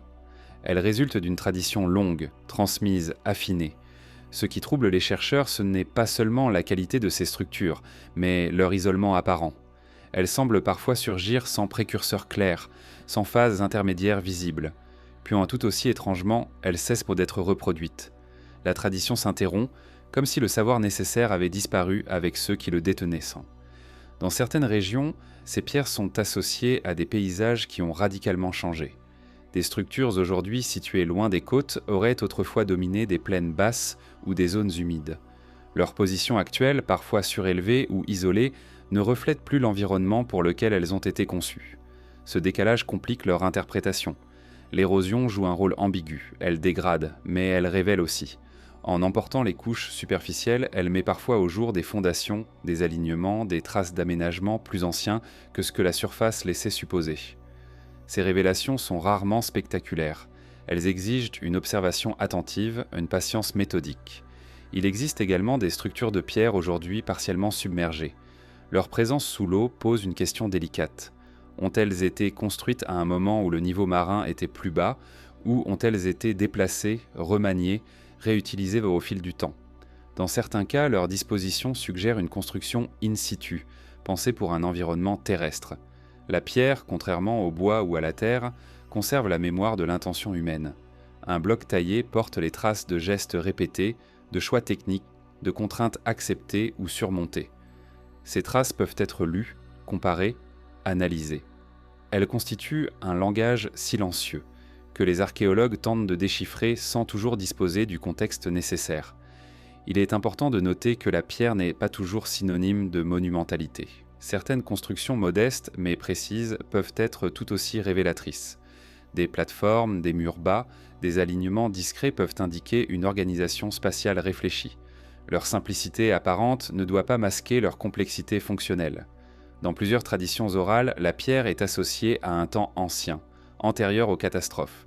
Les récits parlent de bâtisseurs qui connaissaient les secrets de la terre, qui savaient où poser les fondations pour qu'elles résistent au cycle naturel. Ces récits sont souvent relégués au domaine du symbolique. Pourtant, ils pourraient en refléter une observation empirique transmise sous forme narrative. La question de la datation complique encore l'analyse. Les structures de pierre sont souvent difficiles à dater directement. Elles ne contiennent pas toujours de matière organique associée. Leur âge est déduit du contexte environnant, des couches de sol, des objets retrouvés à proximité. Lorsque ce contexte a été perturbé par l'eau, ces déductions deviennent incertaines. Il arrive alors que des structures semblent plus anciennes que ce que les chronologies locales suggèrent, non parce qu'elles défient les lois du temps, mais parce que leur environnement a été remodelé. Une structure construite sur une plaine basse peut se retrouver sur une colline apparente après des siècles de dépôts sédimentaires et de transformations hydrologiques. Ces décalages alimentent les hypothèses les plus diverses. Certaines sont excessives, d'autres prudentes. Entre les deux, il existe une zone d'incertitude que la science explore lentement. Elle ne cherche pas à confirmer des récits spectaculaires, mais à comprendre comment des sociétés ont pu développer des techniques avancées dans des contextes aujourd'hui disparus. La pierre a aussi une dimension symbolique. Elle est souvent utilisée pour marquer, pour fixer un lieu dans la mémoire collective. Une construction de pierre peut signaler un centre, un point de référence, un espace sacré ou administratif. Si ces centres ont été établis dans des zones aujourd'hui submergées ou transformées, leur disparition aurait laissé un vide symbolique important. Ce vide pourrait expliquer la persistance de récits évoquant des lieux anciens, impossibles à localiser précisément. Les pierres restantes, isolées, deviennent alors des vestiges orphelins. Elles témoignent d'une organisation qui ne peut plus être entièrement reconstruite. Elles posent des questions sans offrir de réponse complète. Il est tentant de voir dans ces pierres les preuves d'un âge oublié, plus avancé que ce que l'on admet. Cette tentation doit être maîtrisée. Mais il serait tout aussi imprudent de les réduire systématiquement à des anomalies quant sans importance. Chaque structure mérite d'être étudiée dans son contexte géologique, hydrologique, culturel. La montée des eaux n'efface pas la pierre de la même manière qu'elle efface les sols ou les végétaux. Elle peut la déplacer, l'ensevelir, la recouvrir, mais elle la laisse souvent reconnaissable. Cela crée un déséquilibre dans les archives du passé. Ce qui est en pierre survit. Ce qui ne l'est pas disparaît. Notre vision de l'histoire s'en trouve biaisée. Les pierres qui défient le temps ne sont pas nécessairement les témoins d'une civilisation globale perdue. Elles peuvent être les restes de sociétés locales, adaptées à des environnements spécifiques, aujourd'hui disparus. Leur sophistication n'était pas universelle, mais ciblée. Elles répondaient à des besoins précis, dans des contextes précis. Ce qui les rend troublantes, c'est qu'elles suggèrent une continuité interrompue. Une lignée de savoir qui ne s'est pas transmise jusqu'à nous, une compréhension de l'espace, des matériaux, du paysage qui s'est dissoute avec la disparition des lieux qui la rendaient pertinente. À mesure que les recherches progressent, certaines pierres trouvent leur place dans des récits plus cohérents. D'autres restent isolées, résistantes à l'interprétation. Ce silence n'est pas un échec. Il est une invitation à la prudence, à l'écoute, à l'acceptation de l'incomplétude. Si l'eau a effacé des civilisations avancées, elle ne l'a pas fait de manière uniforme. Elle a laissé derrière elle des fragments inégaux, des pierres sans contexte, des structures sans descendants. Ces pierres ne crient pas leur origine. Elles attendent. Et peut-être que leur rôle n'est pas de prouver quoi que ce soit, mais de rappeler que l'histoire humaine s'est écrite sur des paysages mouvants, que ce qui nous semble immuable aujourd'hui ne l'était pas hier, et que sous les pierres qui défitent le temps repose parfois la mémoire silencieuse de mondes façonnés pour des rivages qui n'existent plus. Lorsqu'une société disparaît sans laisser de continuité directe, ce qui s'efface en premier n'est pas toujours visible. Les outils se dégradent, les matériaux se dispersent, mais surtout les gestes cessent d'être transmis. Une technologie ne survit pas par ses objets seuls.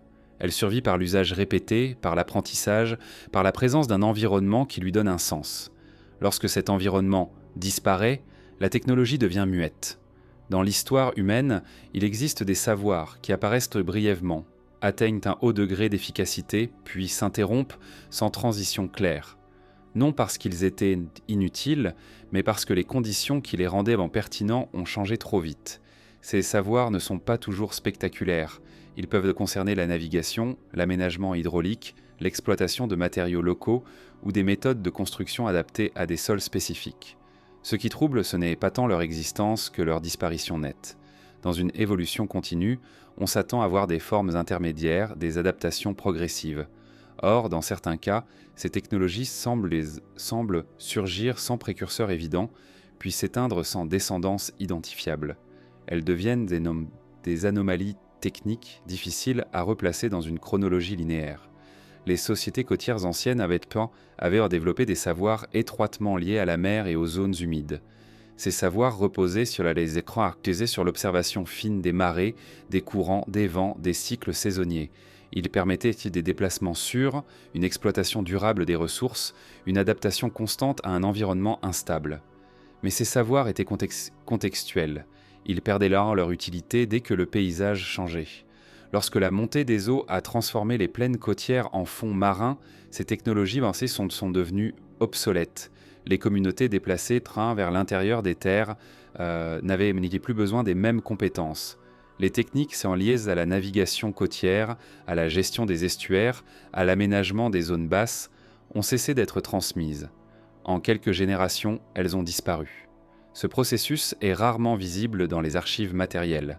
Les outils liés à ces technologies étaient très souvent fabriqués en matériaux périssables. Bois, fibres, cordages, peau. Même lorsqu'ils comportaient des éléments minéraux, ceux-ci étaient rarement distinctifs. Sans le contexte d'usage, ils deviennent indéchiffrables. Il est également possible que certaines technologies aient été volontairement abandonnées. Lorsqu'une catastrophe est associée à un environnement précis, les survivants peuvent développer une méfiance durable envers les pratiques liées à cet environnement. Ce rejet n'est pas rationnel au sens moderne, mais il est compréhensible. Le savoir devient associé à la perte. Dans certaines traditions, on retrouve l'idée de techniques anciennes devenues interdites ou oubliées, non parce qu'elles étaient dangereuses en elles-mêmes, mais parce qu'elles rappelaient un monde détruit. Cette rupture symbolique peut accélérer la disparition d'un savoir, même s'il reste théoriquement applicable. Les archéologues rencontrent parfois des objets dont la fonction exacte demeure incertaine. Ils ne correspondent pas aux catégories connues. Leur fabrication est soignée, mais leur usage n'est pas évident. Ces objets sont souvent interprétés comme rituels ou symboliques, faute de mieux. Mais il est possible que certains aient été des éléments d'une technologie plus large, aujourd'hui incomprise faute de contexte. La notion de technologie est souvent associée à la complexité mécanique. Pourtant, une technologie peut être simple dans sa forme et complexe dans son application. Une technique de navigation sans instrument, basée sur l'observation du ciel, de la houle, des oiseaux, peut être extrêmement précise. Mais elle ne laisse presque aucune trace matérielle. De telles technologies sont particulièrement vulnérables à l'oubli. Elles exigent une transmission orale continue, une pratique régulière. Dès que la chaîne s'est rompue, elles disparaissent.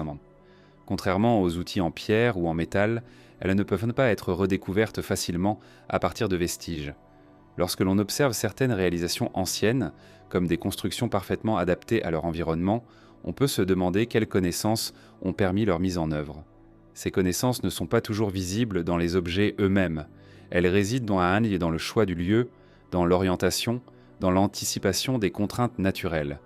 Si ces connaissances étaient liées à des paysages aujourd'hui submergés ou transformés, leur logique devient opaque. Les générations suivantes, confrontées à d'autres environnements, n'avaient ni l'intérêt ni la capacité de les maintenir. La technologie devient alors sans héritier. Ce phénomène n'implique pas une supériorité perdue, mais une spécialisation oubliée. Une société peut être très avancée dans un domaine précis, sans l'être dans d'autres. Lorsque ce domaine cesse d'exister, l'avancement devient invisible. Il ne correspond plus aux besoins du présent. La science moderne reconnaît de plus en plus ces discontinuités. Elle observe que l'innovation n'est pas toujours cumulative. Des savoirs peuvent être perdus, puis redécouverts indépendamment, parfois des siècles plus tard. Ce cycle de perte et de redécouverte est une constante de l'histoire humaine. Dans le cas des sociétés affectées par des montées rapides des eaux, la perte est souvent définitive. Les lieux d'apprentissage, les terrains d'application, les ressources spécifiques ont disparu. Il ne reste rien pour recréer la technologie à partir de zéro. Le savoir s'éteint avec ceux qui le pratiquaient avant. Ce silence technologique est parfois interprété comme une absence de sophistication, mais il peut tout aussi bien refléter une inadéquation entre les archives disponibles et la réalité passée. Ce que nous ne retrouvons pas n'était pas forcément inexistant. Il était simplement fragile. Les récits anciens évoquent parfois des objets ou des pratiques que les générations suivantes ne comprennent plus. Ces mentions sont vagues, souvent reléguées au domaine du mythe. Pourtant, elles pourraient être les dernières traces narratives de technologies réelles devenues incompréhensibles faute de contexte. La montée des eaux agit alors comme un filtre brutal. Elle ne détruit pas seulement des lieux, elle détruit des continuités. Elle isole des fragments de savoir, les prive de leur cadre, les rend inutilisables. Ce qui survit n'est pas ce qui était le plus avancé, mais ce qui était le plus adaptable. À travers cette perspective, l'idée d'une technologie sans héritier cesse d'être mystérieuse. Elle devient une conséquence logique de changements environnementaux rapides. Une technologie n'est pas universelle, elle est toujours située. Et lorsqu'elle perd son lieu, elle perd sa raison d'être. Il est possible que certaines réalisations anciennes, qui nous semblent aujourd'hui inexplicables ou excessivement complexes, soient soit les vestiges de ces technologies perdues. Non pas parce qu'elles défient les capacités humaines, mais parce que nous avons perdu la compréhension de leur contexte. Cette perte n'est pas un échec de la recherche, elle est une invitation à élargir le cadre d'analyse, à considérer que le passé humain a été plus diversifié, plus fragmenté, plus vulnérable que les récits linéaires ne le suggèrent. Si l'eau a effacé des civilisations avancées, elle a aussi effacé leurs technologies les plus adaptées à des mondes disparus. Ce qui nous parvient aujourd'hui est incomplet, déséquilibré, parfois trompeur, et dans ces absences, dans ces savoirs sans héritier, se dessine peut-être l'une des leçons les plus silencieuses du passé. Il existe, disséminées à travers le monde, des constructions dont l'origine semble toujours légèrement en retrait de ce que l'on peut affirmer avec certitude. Elles ne sont pas anonymes par absence de traces, mais par excès de silence.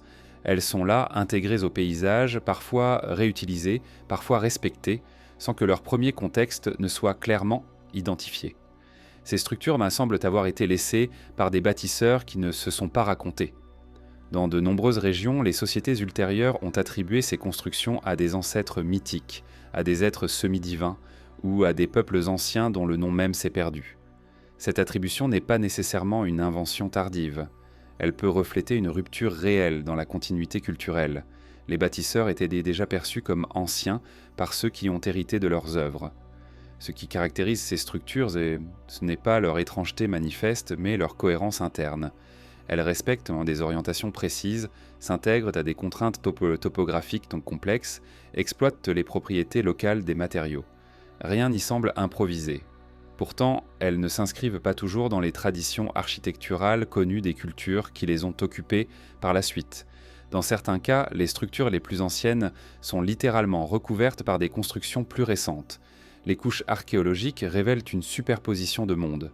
Le plus ancien est parfois le plus difficile à comprendre, non parce qu'il est rudimentaire, mais parce qu'il ne correspond pas aux modèles établis.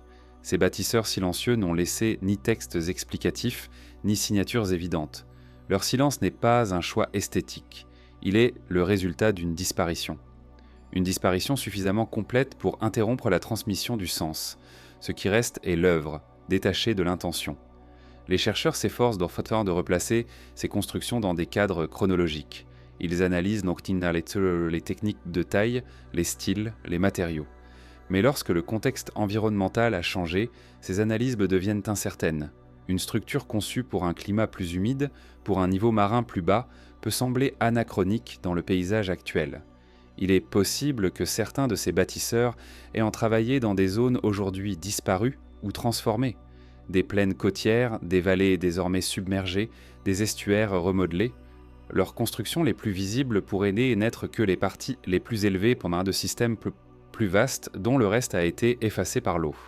Dans cette perspective, le silence n'est pas seulement culturel, il est géographique. Les lieux où le sens pouvait être compris ont disparu. Les alignements ne correspondent plus aux horizons d'origine. Les relations entre les structures et leur environnement ont été rompues. Ce phénomène est particulièrement visible lorsque des constructions semblent orientées vers des points aujourd'hui absents, des lignes qui ne mènent plus nulle part, des ouvertures qui ne donnent plus sur les mêmes paysages. Ces décalages suggèrent une modification profonde du cadre spatial. Les bâtisseurs silencieux ne sont pas nécessairement les représentants d'une civilisation unique ou globale. Ils peuvent être les membres de sociétés locales, spécialisées, adaptées à des environnements spécifiques. Leur silence tient à la disparition de ces environnements, plus qu'à un mystère intentionnel. Dans certaines régions, les traditions orales évoquent des peuples anciens qui savaient construire sans laisser de traces écrites. Ces peuples sont décrits comme patients, observateurs, en harmonie avec les cycles naturels. Ces descriptions sont souvent interprétées comme idéalisées, mais elles pourraient aussi refléter une réalité technique fondée sur l'expérience plutôt que sur la formalisation. Les bâtisseurs silencieux semblent avoir privilégié la durabilité sur la visibilité. Leur construction ne cherche pas à impressionner, mais à durer. Cette durabilité, paradoxalement, les rend plus énigmatiques. Elles survivent là où le reste a disparu, mais sans fournir les clés de leur propre compréhension. Il est également possible que certaines de ces structures aient été conçues pour des usages aujourd'hui oubliés. Des fonctions liées à la gestion de l'eau, à l'observation du paysage, à la coordination sociale. Lorsque ces fonctions cessent d'exister, la structure devient incompréhensible. Elle est réduite à sa forme. La science moderne tend à privilégier les cultures qui ont laissé des traces écrites. Cela crée un biais. Les sociétés qui transmettaient leur savoir, principalement par l'oralité, sont sous-représentées dans les récits historiques. Lorsqu'elles disparaissent, leur contribution devient difficile à mesurer. Les bâtisseurs silencieux pourraient appartenir à cette catégorie. Des sociétés capables de réalisations complexes, mais dont la mémoire ne reposait pas sur l'écrit. Lorsque leurs territoires ont été submergés ou rendus inhabitables, leur voix s'est éteinte. Ce silence a parfois été interprété comme une absence de sophistication. Mais il pourrait tout aussi bien être le résultat d'un effacement rapide, ne laissant pas le temps à une transmission vers d'autres groupes. Une société n'a pas besoin d'être primitive pour disparaître sans héritier. Les structures laissées derrière elle deviennent alors des points de friction entre le visible et l'invisible. Elles sont là, tangibles, mais elles ne racontent pas leur propre histoire. Elles obligent les générations suivantes à projeter des récits, à combler les vides. Ce processus de projection est inévitable, mais il doit être accompagné de prudence. Chaque hypothèse doit être confrontée aux données géologiques, climatiques, archéologiques. Les bâtisseurs silencieux ne peuvent être compris qu'en replaçant leurs œuvres dans des paysages anciens, aujourd'hui transformés. À mesure que les recherches avancent, certaines énigmes se dissipent, d'autres persistent. Cette persistance n'est pas un échec. Elle reflète la complexité d'un passé fragmenté par des événements qui ont effacé les contextes plus rapidement que les structures. Si l'eau a joué un rôle central dans cet effacement, alors les bâtisseurs silencieux sont peut-être les témoins les plus directs de civilisations contraintes de disparaître sans transition. Leur silence n'est pas un mystère volontaire, il est la trace d'une rupture. Ces bâtisseurs n'ont pas cherché à être oubliés, ils ont simplement construit dans un monde qui n'existe plus. Et ce monde, en disparaissant, a emporté avec lui les clés nécessaires pour comprendre pleinement ce qui reste. À la fin, l'énigme des bâtisseurs silencieux n'est peut-être pas celle de leur identité, mais celle de notre regard. Sommes-nous capables d'accepter que certaines pages de l'histoire humaine ne puissent être lues qu'à travers des fragments, des pierres, des alignements, sans récit explicatif ?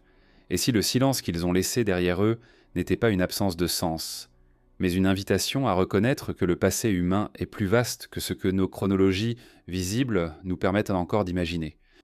Il arrive un moment où la transformation n'est plus progressive, mais perceptible à l'échelle d'une vie humaine. La mer, longtemps contenue à l'horizon, commence à avancer. Pas comme une vague soudaine, mais comme une présence insistante. Elle gagne quelques pas chaque saison, infiltre les sols, modifie l'air, altère le goût de l'eau douce. Ce mouvement lent est souvent plus déstabilisant qu'une catastrophe brutale, car il laisse croire trop longtemps qu'il est encore possible de rester. Les rivages en plus ont toujours été des lieux de convergence. Ils offrent des ressources abondantes, des voies step-out de déplacement, des points de contact entre groupes humains. C'est précisément cette richesse qui les rend vulnérables. Lorsque le niveau de la mer change, même légèrement, l'équilibre qui soutenait ces sociétés se rompt. Les deltas se salinisent, les nappes phréatiques deviennent impropres à la consommation, les sols fertiles cessent donc de produire. Les communautés installées sur ces rivages ne disparaissent pas immédiatement. Elles s'adaptent, elles déplacent pour les habitations, modifient dans les cultures, construisent donc des protections temporaires. Cette phase d'ajustement peut durer longtemps. Elle laisse peu de traces archéologiques claires car elle repose sur des solutions légères, souvent éphémères, mais elle marque le début d'une transition irréversible. Dans les récits anciens, cette avancée de la mer est rarement décrite comme un événement spectaculaire, elle est évoquée comme une perte graduelle. Des terres qui ne donnent plus, des chemins devenus impraticables, des lieux de pêche déplacés toujours plus loin. La catastrophe n'est pas une rupture nette, mais une fatigue accumulée. Les données géologiques qui confirment cette dynamique dans de nombreuses régions. Les littoraux anciens montrent des phases d'inondation progressives, ponctuées parfois d'épisodes plus rapides. Pour les populations locales, ces variations étaient difficiles à interpréter. Elles pouvaient sembler cycliques, réversibles. L'espoir d'un retour à la normale retardait souvent la décision de partir. Lorsque le départ devenait inévitable, il n'était jamais total. Certaines familles en restaient plus longtemps que d'autres. Des lieux continuaient d'être fréquentés de manière saisonnière. Cette occupation intermittente complique aujourd'hui la lecture archéologique. Les sites ne présentant pas toujours de couches d'abandon nettes, ils s'estompent lentement. La mer ne détruit pas seulement des habitations, elle modifie les relations sociales. Les réseaux d'échanges côtiers se fragmentent, les routes maritimes changent, les ports deviennent inutilisables. Une société tournée vers la mer peut se retrouver isolée en quelques générations, sans que la violence ne soit jamais visible. Dans certains cas, la montée des eaux a transformé des péninsules en îles, des isthmes en détroits. Ces transformations ont modifié les dynamiques humaines de manière profonde. Des groupes autrefois connectés se retrouvent donc séparés. D'autres, jusque-là isolés, entrent en contact. Ces recompositions laissent donc des traces culturelles, linguistiques, parfois génétiques, difficiles à interpréter sans tenir compte du changement du paysage. Les récits de terres englouties apparaissent souvent dans ces contextes. Ils ne décrivent pas toujours une submersion soudaine, mais une séparation progressive. Une terre que l'on voyait encore depuis la côte, puis qui disparaît à l'horizon. Ce type de souvenir est particulièrement marquant. Il transforme la perte en image durable. La science moderne a identifié de vastes zones aujourd'hui submergées qui étaient autrefois habitées. Ces zones correspondent souvent à des plateaux continentaux peu profonds, idéaux pour l'installation humaine. Leur submersion a été suffisante pour effacer les traces visibles, mais trop lente pour provoquer une rupture unique dans la mémoire. Les sociétés qui vivaient sur ces rivages possédaient des savoirs adaptés à cet environnement. Navigation côtière, exploitation des marées, gestion des zones humides. Lorsque la mer a avancé, ces savoirs ont perdu leur utilité. Les populations déplacées vers l'intérieur des terres ont dû adopter d'autres modes de subsistance, parfois moins efficaces. Cette transition n'était pas seulement économique, elle était identitaire. Une société définie par son rapport à la mer ne se transforme pas facilement en société continentale. Les récits, les pratiques, les repères symboliques deviennent inadaptés. Une partie de la culture se fige dans la mémoire sans pouvoir être vécue. Les traces archéologiques de ces transitions sont fragmentaires. Les sites côtiers sont parmi les plus difficiles à conserver. L'érosion marine, les dépôts sédimentaires, les courants effacent rapidement les structures. Ce qui subsiste est souvent déplacé, dispersé, privé de contexte. Il est significatif que certaines des plus anciennes traditions maritimes connues apparaissent dans nos lauréats déjà comme héritières. Elles évoquent un passé plus ancien, une maîtrise plus complète, aujourd'hui perdue. Cette perception pourrait être le reflet d'une rupture réelle, survenue lorsque les rivages ont été redessinés. La montée des eaux ne crée pas seulement des pertes matérielles, elle impose un tri dans la mémoire. Ce qui est utile dans le nouveau contexte est conservé. le reste est relégué au récit puis au mythe. Les chants, les légendes, les noms de lieux deviennent les derniers refuges d'un monde disparu. Dans certaines cultures, les ancêtres sont associés à la mer, non comme origine, mais comme lieu de disparition. Cette association est rarement analysée sous l'angle environnemental. Pourtant, elle pourrait refléter une expérience collective de submersion, transmise sous une forme symbolique. Les rivages humains ne sont pas des lignes fixes. Ils avancent et reculent au rythme des cycles climatiques. Mais lorsque ces cycles s'accélèrent, l'adaptation humaine atteint ses limites. La mer ne négocie pas. Elle impose un déplacement, même lorsqu'il est différé. Ce déplacement n'est pas toujours perçu comme une migration. Il peut s'agir d'un glissement progressif, de villages déplacés de quelques kilomètres à chaque génération. Ce type de mouvement laisse peu de traces nettes, mais il modifie profondément la structure sociale. À mesure que les populations quittent les rivages, les lieux abandonnés continuent d'exister sous l'eau. Ils deviennent des paysages fantômes, invisibles mais réels. Les technologies modernes commencent à les révéler partiellement, mais sans leur rendre leur voix. Ces paysages submergés posent une question essentielle. Combien de sociétés humaines ont vécu, prospéré, puis disparu dans ces zones aujourd'hui inaccessibles, sans jamais entrer dans les chronologies classiques? La réponse exacte reste hors de portée, mais l'ampleur potentielle est considérable. Lorsque la mer recouvre les rivages humains, elle n'efface pas tout en un instant. Elle étire la disparition dans le temps. Elle transforme la perte en habitude. Et c'est peut-être cette lenteur qui rend l'événement si difficile à saisir dans les archives traditionnelles. Les récits du déluge, les mythes de terres englouties, les souvenirs de rivages perdus pourraient tenter être les derniers échos de ces transitions. Non pas des témoignages exacts, mais des reflets persistants d'une expérience partagée par de nombreuses sociétés à travers le temps. À mesure que la science reconstitue les anciens d'un niveau marin, ces récits trouvent un nouveau contexte. Ils cessent d'être des anomalies culturelles. Ils deviennent des indices narratifs, complémentaires aux données géologiques. La mer continue aujourd'hui encore de redessiner les rivages. Cette continuité invite à une réflexion silencieuse. Si des sociétés passées ont été effacées par des transformations lentes mais inexorables, alors leur histoire n'est pas entièrement perdue. Elle est inscrite dans le mouvement même des côtes. Et peut-être que comprendre comment la mer a recouvert les rivages humains du passé permet aussi de reconnaître les signes, discrets mais persistants, des transformations qui façonnent déjà les paysages habités du présent.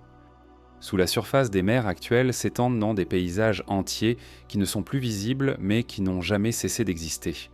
Les océans ne sont pas seulement des étendues d'eau. Ils recouvrent des plateaux, des vallées, des anciens rivages façonnés par des millénaires d'interactions entre la Terre et l'homme. Ces espaces, longtemps hors d'atteinte, commencent non seulement à être perçus comme des archives potentielles de l'histoire humaine. Pendant une grande partie du passé, le niveau des mers était plus bas qu'aujourd'hui. Des zones aujourd'hui submergées formaient beaucoup des corridors de circulation, des lieux d'installation, des territoires familiers. Les groupes humains qui y vivaient n'étaient pas des visiteurs temporaires. Ils y ont chassé, pêché, construit, transmis des savoirs. Lorsque l'eau est revenue, elle n'a pas seulement déplacé ces populations, elle a scellé leurs traces sous une couche mouvante et opaque. L'exploration de ces fonds marins révèle parfois des indices discrets. Des structures linéaires, des amas de pierres, des formations qui ne correspondent pas toujours au processus géologique connu. Ces observations sont prudentes, fragmentaires, souvent difficiles à interpréter. Mais elles suggèrent que le fond marin n'est pas un espace vierge, il est un palimpseste. Les méthodes modernes permettent de cartographier ces paysages avec une précision croissante. Les reliefs apparaissent, les anciennes lignes de rivage se dessinent, les deltas fossiles réapparaissent sous forme de contours subtils. Ces cartes révèlent des zones qui auraient été particulièrement attractives pour l'installation humaine. Des plaines fertiles, proches de l'eau douce, protégées des vents et des vents dominants. Dans ces zones, des anomalies apparaissent parfois. Des alignements réguliers, des formes géométriques, des ruptures dans la continuité naturelle du relief.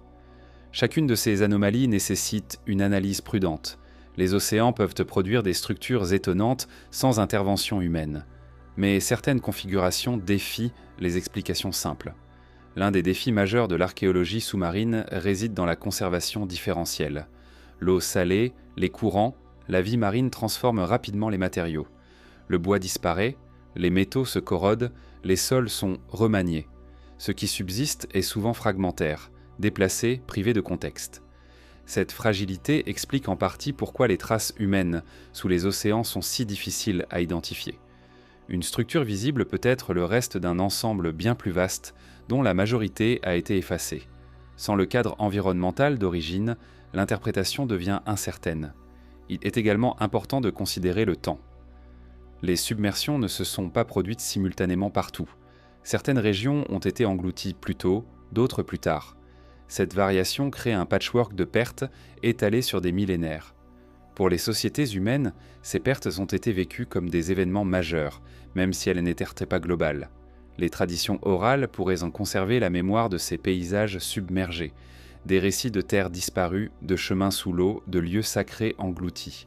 Ces récits sont souvent interprétés comme symboliques. Pourtant, ils pourraient être les derniers échos de réalités géographiques désormais invisibles. La science hésite à s'aventurer trop loin dans ces interprétations.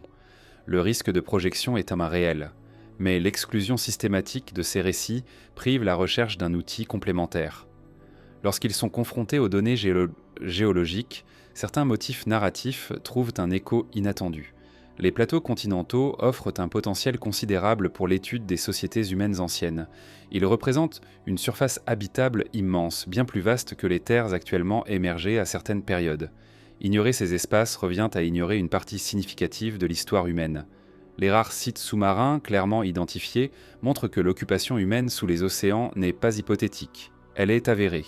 Ce qui reste à déterminer, c'est son ampleur, sa diversité, son degré d'organisation.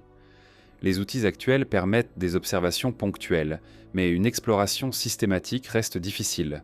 Les océans posent également un défi narratif. Ils ne se laissent pas fouiller comme la Terre. Chaque intervention est coûteuse, lente, limitée. Cette contrainte influence les questions que l'on ose poser. Les hypothèses audacieuses sont souvent repoussées faute de moyens pour les tester. Il existe pourtant des indices convergents. Des sites côtiers montrent des occupations interrompues au moment de la montée des eaux. Des récits évoquent des migrations forcées. Des données génétiques suggèrent des déplacements de populations correspondant à ces périodes. Pris séparément, ces éléments sont insuffisants. Ensemble, ils dessinent une dynamique cohérente. Les traces effacées sous les océans ne racontent pas une histoire spectaculaire. Elles racontent une histoire de continuité interrompue. Des sociétés adaptées à des environnements spécifiques ont cessé d'exister lorsque ces environnements ont disparu. Leur effacement n'était pas une punition, mais une conséquence. La difficulté à accéder à ces traces renforce leur pouvoir évocateur. Elle rappelle que l'histoire humaine ne se limite pas à ce qui est visible. Une grande partie de notre passé repose hors de portée, sous des couches d'eau et de sédiments. Cette prise de conscience modifie la manière dont on aborde les récits anciens. Les mythes de terres englouties cessent d'être des curiosités. Ils deviennent des fragments de mémoire imprécis mais persistants, d'un monde perdu sous les océans. À mesure que les technologies d'exploration progressent, ces paysages submergés deviennent lentement plus lisibles. Chaque découverte, aussi modeste soit-elle, élargit le champ du possible. Elle suggère que notre vision du passé est encore incomplète. Les océans ne sont pas des cimetières silencieux, ils sont des archives en attente. Leur langage est différent, plus lent, plus exigeant. Il ne se révèle qu'à ceux qui acceptent l'incertitude et la patience. Si des civilisations avancées ont été effacées par les eaux, leurs traces ne seront jamais retrouvées intactes. Elles apparaîtront par fragments, par anomalies, par indices dispersés. Ce qui subsistera ne sera pas une preuve définitive, mais une accumulation de signaux faibles. Ces signaux invitent à une réévaluation prudente. Non pour réécrire l'histoire de manière spectaculaire, mais pour reconnaître que certaines pages ont été écrites sur des terres qui ne sont plus accessibles. Leur disparition n'efface pas leur existence, elle la rend simplement plus difficile à percevoir. Sous les océans, le passé humain repose dans un état de suspension. Il n'est ni complètement perdu, ni pleinement retrouvé. Il attend une lecture qui accepte l'idée que la mémoire de l'humanité ne se trouve pas seulement dans les ruines visibles, mais aussi dans les absences, dans les vides, dans les paysages engloutis qui continuent de façonner notre compréhension silencieuse du temps. Il existe un moment, dans toute enquête sur le passé, où les dates cessent d'apporter du confort. Les repères temporels, habituellement utilisés pour organiser les événements, deviennent incertains, parfois contradictoires. Ce moment n'est pas une erreur de la méthode, il est le signe que la réalité étudiée ne se laisse pas aisément enfermer dans une ligne continue. La chronologie humaine repose sur des traces conservées par hasard, des objets durables, des lieux restés émergés, des contextes favorables à la préservation. Elle donne l'illusion d'une progression régulière, allant de formes simples vers des organisations plus complexes. Pourtant, cette progression est ponctuée de silences, de ruptures, de zones floues où les certitudes se dissipent. Lorsque l'on s'intéresse aux périodes marquées par de fortes transformations environnementales, ces zones floues deviennent plus nombreuses. Les données archéologiques s'amincissent précisément là où l'impact humain aurait été le plus fort. Les dates deviennent difficiles à corréler. Les séquences ne s'alignent plus. Les méthodes de datation sont solides, mais elles dépendent tant du contexte. Elles fonctionnent tout le mieux lorsque les couches sont intactes, lorsque les objets sont en place, lorsque les paysages n'ont pas été bouleversés. Or, l'eau est l'un des agents les plus efficaces pour perturber ces conditions. Elle déplace, mélange, recouvre. Elle efface les transitions nettes. Dans de nombreuses régions, les périodes correspondant à des montées rapides des eaux présentent dans des lacunes chronologiques. Les sites disparaissent dans des registres pendant plusieurs générations, parfois davantage. Puis soudainement, de nouvelles installations apparaissent ailleurs, avec des caractéristiques différentes. Entre les deux, le temps semble suspendu. Ce vide n'est pas nécessairement une absence d'occupation humaine, il peut être le résultat d'une occupation devenue invisible.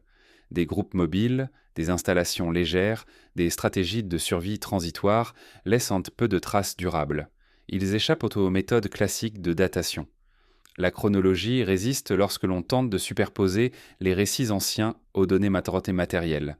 Les mythes parlant de ruptures nettes, les sédiments parlent de processus étalés. Les objets racontent des histoires fragmentées. Aucun de ces langages n'est faux, mais aucun n'est complet à lui seul. Cette résistance a longtemps été interprétée comme une preuve de l'incompatibilité entre mythe et science.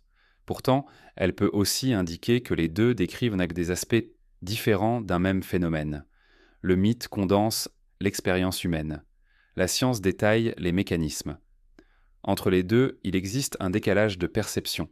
Lorsque des récits parlent d'un avant et d'un après, ils ne décrivent pas nécessairement une date précise. Ils décrivent un seuil, un moment où le monde a cessé de fonctionner comme auparavant. Ce seuil peut s'étendre sur plusieurs générations sans perdre sa signification symbolique. Les chronologies modernes cherchent des points fixes, des événements datables, reproductibles, mesurables. Mais certaines transformations ne laissent pas de points uniques. Elles se manifestent pas par une accumulation de changements, chacun insuffisant pour être qualifié de rupture, mais ensemble capables de transformer radicalement un mode de vie. La montée des eaux appartient à cette catégorie. Elle ne crée pas toujours de catastrophes identifiables. Elle modifie progressivement les contraintes. Les décisions humaines changent en réponse. Les lieux sont abandonnés sans destruction. Ces processus produisent des archives difficiles à interpréter. Il arrive que des objets soient à retrouver hors de leur contexte temporel attendu. Des outils apparaissent dans des couches plus anciennes que prévues. Des techniques semblent émerger trop tôt, puis disparaître. Ces anomalies sont souvent expliquées par des erreurs de datation ou des perturbations stratigraphiques. Ces explications sont parfois justes, mais parfois elles masquent un problème plus profond. Ce problème concerne la manière dont nous concevons le temps humain. Nous le pensons comme une succession continue d'innovations, alors qu'il est souvent discontinu. Des savoirs apparaissent, disparaissent, puis réapparaissent pollués sous d'autres formes. La chronologie linéaire a les peines à rendre compte de ces cycles, et les sociétés humaines en temps ne vivaient pas toutes au même rythme. Certaines évoluant rapidement, d'autres lentement. Certaines adoptent des innovations, d'autres les rejettent. Lorsque ces sociétés sont affectées par des changements environnementaux majeurs, leurs trajectoires peuvent diverger brusquement. La chronologie devient alors multiple, fragmentée. Dans ce contexte, l'idée d'un passé plus ancien que ce que nos cadres actuels admettent n'est pas nécessairement une remise en cause radicale. Elle peut être la reconnaissance d'une complexité perdue. Des phases d'organisation humaine pourraient avoir existé en dehors des chronologies visibles, puis avoir été effacées. La résistance de la chronologie se manifeste aussi dans les débats scientifiques. Certains chercheurs hésitent à repousser les dates établies, non par dogmatisme, mais par prudence. Les implications sont vastes. Modifier une chronologie, c'est modifier l'ensemble du récit. Cette prudence est nécessaire. mais elle peut aussi ralentir l'exploration de pistes légitimes. Lorsque plusieurs indices convergent vers une même période de transformation, mais que les cadres chronologiques peinent à les intégrer, il devient nécessaire de questionner ces cadres eux-mêmes. Les plateaux continentaux submergés jouent ici un rôle central. Leur occupation humaine potentielle échappe largement aux chronologies traditionnelles. Les dates disponibles concernent surtout les phases finales de l'occupation, juste avant la submersion. Ce qui a précédé reste largement inconnu. Les migrations associées à la montée des eaux compliquent encore la situation. Les populations déplacées transportent leur savoir, mais les adaptent à de nouveaux environnements. Les traces de matériel changent. La continuité culturelle peut exister sans continuité archéologique visible. La chronologie qui résiste n'est donc pas un obstacle à la compréhension. Elle est un signal. Elle indique que les outils actuels sont mis à l'épreuve par des réalités complexes. Elle invite à développer des approches interdisciplinaires capables de relier les données climatiques, géologiques, archéologiques et narratives. Cette résistance se manifeste aussi dans la difficulté à dater certaines structures. Leur âge exact reste incertain car les repères environnants ont disparu. Les estimations varient, parfois de manière significative. Ces incertitudes sont souvent perçues comme des faiblesses. Elles peuvent aussi être des indices. Une chronologie stable repose sur des environnements stables. Lorsque ces environnements sont bouleversés, la stabilité temporelle se fissure. Le temps devient moins lisible, les événements se chevauchent, les repères se déplacent. Dans ce paysage temporel instable, les récits anciens prennent une valeur différente. Ils ne fournissent pas des dates, mais des relations. Ils indiquent ce qui a précédé, ce qui a suivi, ce qui a changé. Leur logique est qualitative plutôt que quantitative. Cette logique peut compléter celle de la science moderne, à condition de ne pas les confondre. Les récits ne remplacent pas les données, ils les accompagnent. Ils offrent une perspective humaine sur des transformations que les chiffres seuls ne peuvent décrire. La chronologie qui résiste nous rappelle que l'histoire humaine n'est pas entièrement mesurable. Elle comporte des zones d'ombre, des transitions floues, des pertes irréversibles. Chercher à les éliminer entièrement serait illusoire. Peut-être que l'une des leçons les plus importantes de cette résistance est l'acceptation de l'incomplétude. Reconnaître que certaines périodes ne peuvent être datées avec précision, que certaines continuités sont invisibles, que certaines ruptures ont laissé peu de traces. Si des civilisations avancées ont été effacées par l'eau, leur place dans la chronologie restera probablement floue, non parce qu'elles n'ont pas existé, mais parce que leur effacement a été trop complet pour permettre une reconstruction nette. La chronologie résiste parce que le passé résiste à être réduit à une suite d'événements ordonnés. Il est fait de chevauchements, de silences, de mondes parallèles qui ne se sont jamais rencontrés dans les archives. Et dans cette résistance, il y a peut-être une invitation à ralentir, à écouter ce que le temps ne dit pas clairement, à accepter que certaines questions restent ouvertes, non par manque de rigueur, mais parce que le passé, comme l'eau qui l'a façonné, continue de se déplacer sous nos cadres fixes. Lorsque des motifs similaires apparaissent dans des cultures éloignées, la tentation est forte de chercher une origine commune, une source unique, un événement fondateur, une civilisation disparue qui aurait laissé des traces diffuses. Cette tentation est compréhensible. Elle répond à un besoin de cohérence. Pourtant, l'histoire humaine est rarement aussi simple. Elle se construit souvent à partir de répétitions, de convergences, de réponses similaires à des contraintes comparables. Les récits de déluges, de terres englouties, de savoirs perdus apparaissent dans des contextes très différents. Les paysages ne sont pas les mêmes, les climats varient, les cultures n'ont parfois aucun contact connu. Pourtant, certaines structures narratives persistantes, une montée des eaux, une rupture, un déplacement, une mémoire fragmentée d'un monde antérieur. Face à ces similitudes, deux interprétations s'opposent de souvent. L'une voit dans ces récits la trace d'une civilisation globale oubliée dont les survivants auraient indiffusé la mémoire. L'autre y voit de simples coïncidences, des réponses symboliques universelles à des expériences humaines communes. Entre ces deux extrêmes, une zone plus discrète mérite d'être explorée. Les sociétés humaines ont toujours été sensibles à l'eau. Elles conditionnent la survie, l'agriculture, les déplacements. Lorsqu'elles se dérèglent, les conséquences tendances sont immédiates. Il est donc logique que des récits similaires émergent face à des perturbations hydrologiques majeures. Cette logique n'exclut pas pour autant l'existence de continuités plus anciennes. Les montées des eaux ne se sont pas produites une seule fois. Elles ont marqué l'histoire à plusieurs reprises, à différentes échelles.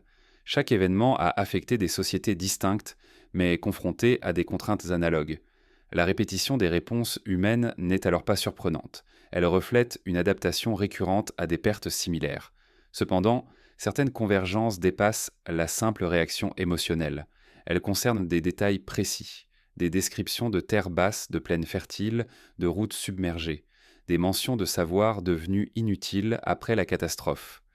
Ces éléments suggèrent une expérience concrète, pas seulement une métaphore. Il est possible que ces récits soient le produit d'une mémoire environnementale profonde, une mémoire transmise de génération en génération, adaptée aux contextes locaux, mais conservant une structure commune. Cette mémoire ne nécessite pas une civilisation unique, elle nécessite des expériences comparables, répétées sur de longues périodes. Les sociétés côtières, en particulier, ont été exposées à des transformations similaires. Lorsque le niveau de la mer change, les effets sont souvent analogues. Perte de terres, déplacements forcés, réorganisation sociale. Les récits issus de ces expériences peuvent converger sans être connectés. Mais il existe une autre possibilité, plus difficile à évaluer. Certaines régions ont pu servir de foyers culturels temporaires, aujourd'hui submergés, dont l'influence s'est étendue à des zones voisines avant de disparaître. Ces foyers n'auraient pas été globaux mais régionaux. Leur disparition aurait fragmenté leur héritage. Dans ce scénario, les similitudes ne seraient ni totalement indépendantes, ni issues d'une source unique. Elles résulteraient de réseaux anciens, aujourd'hui invisibles, qui relièrent des sociétés côtières entre elles.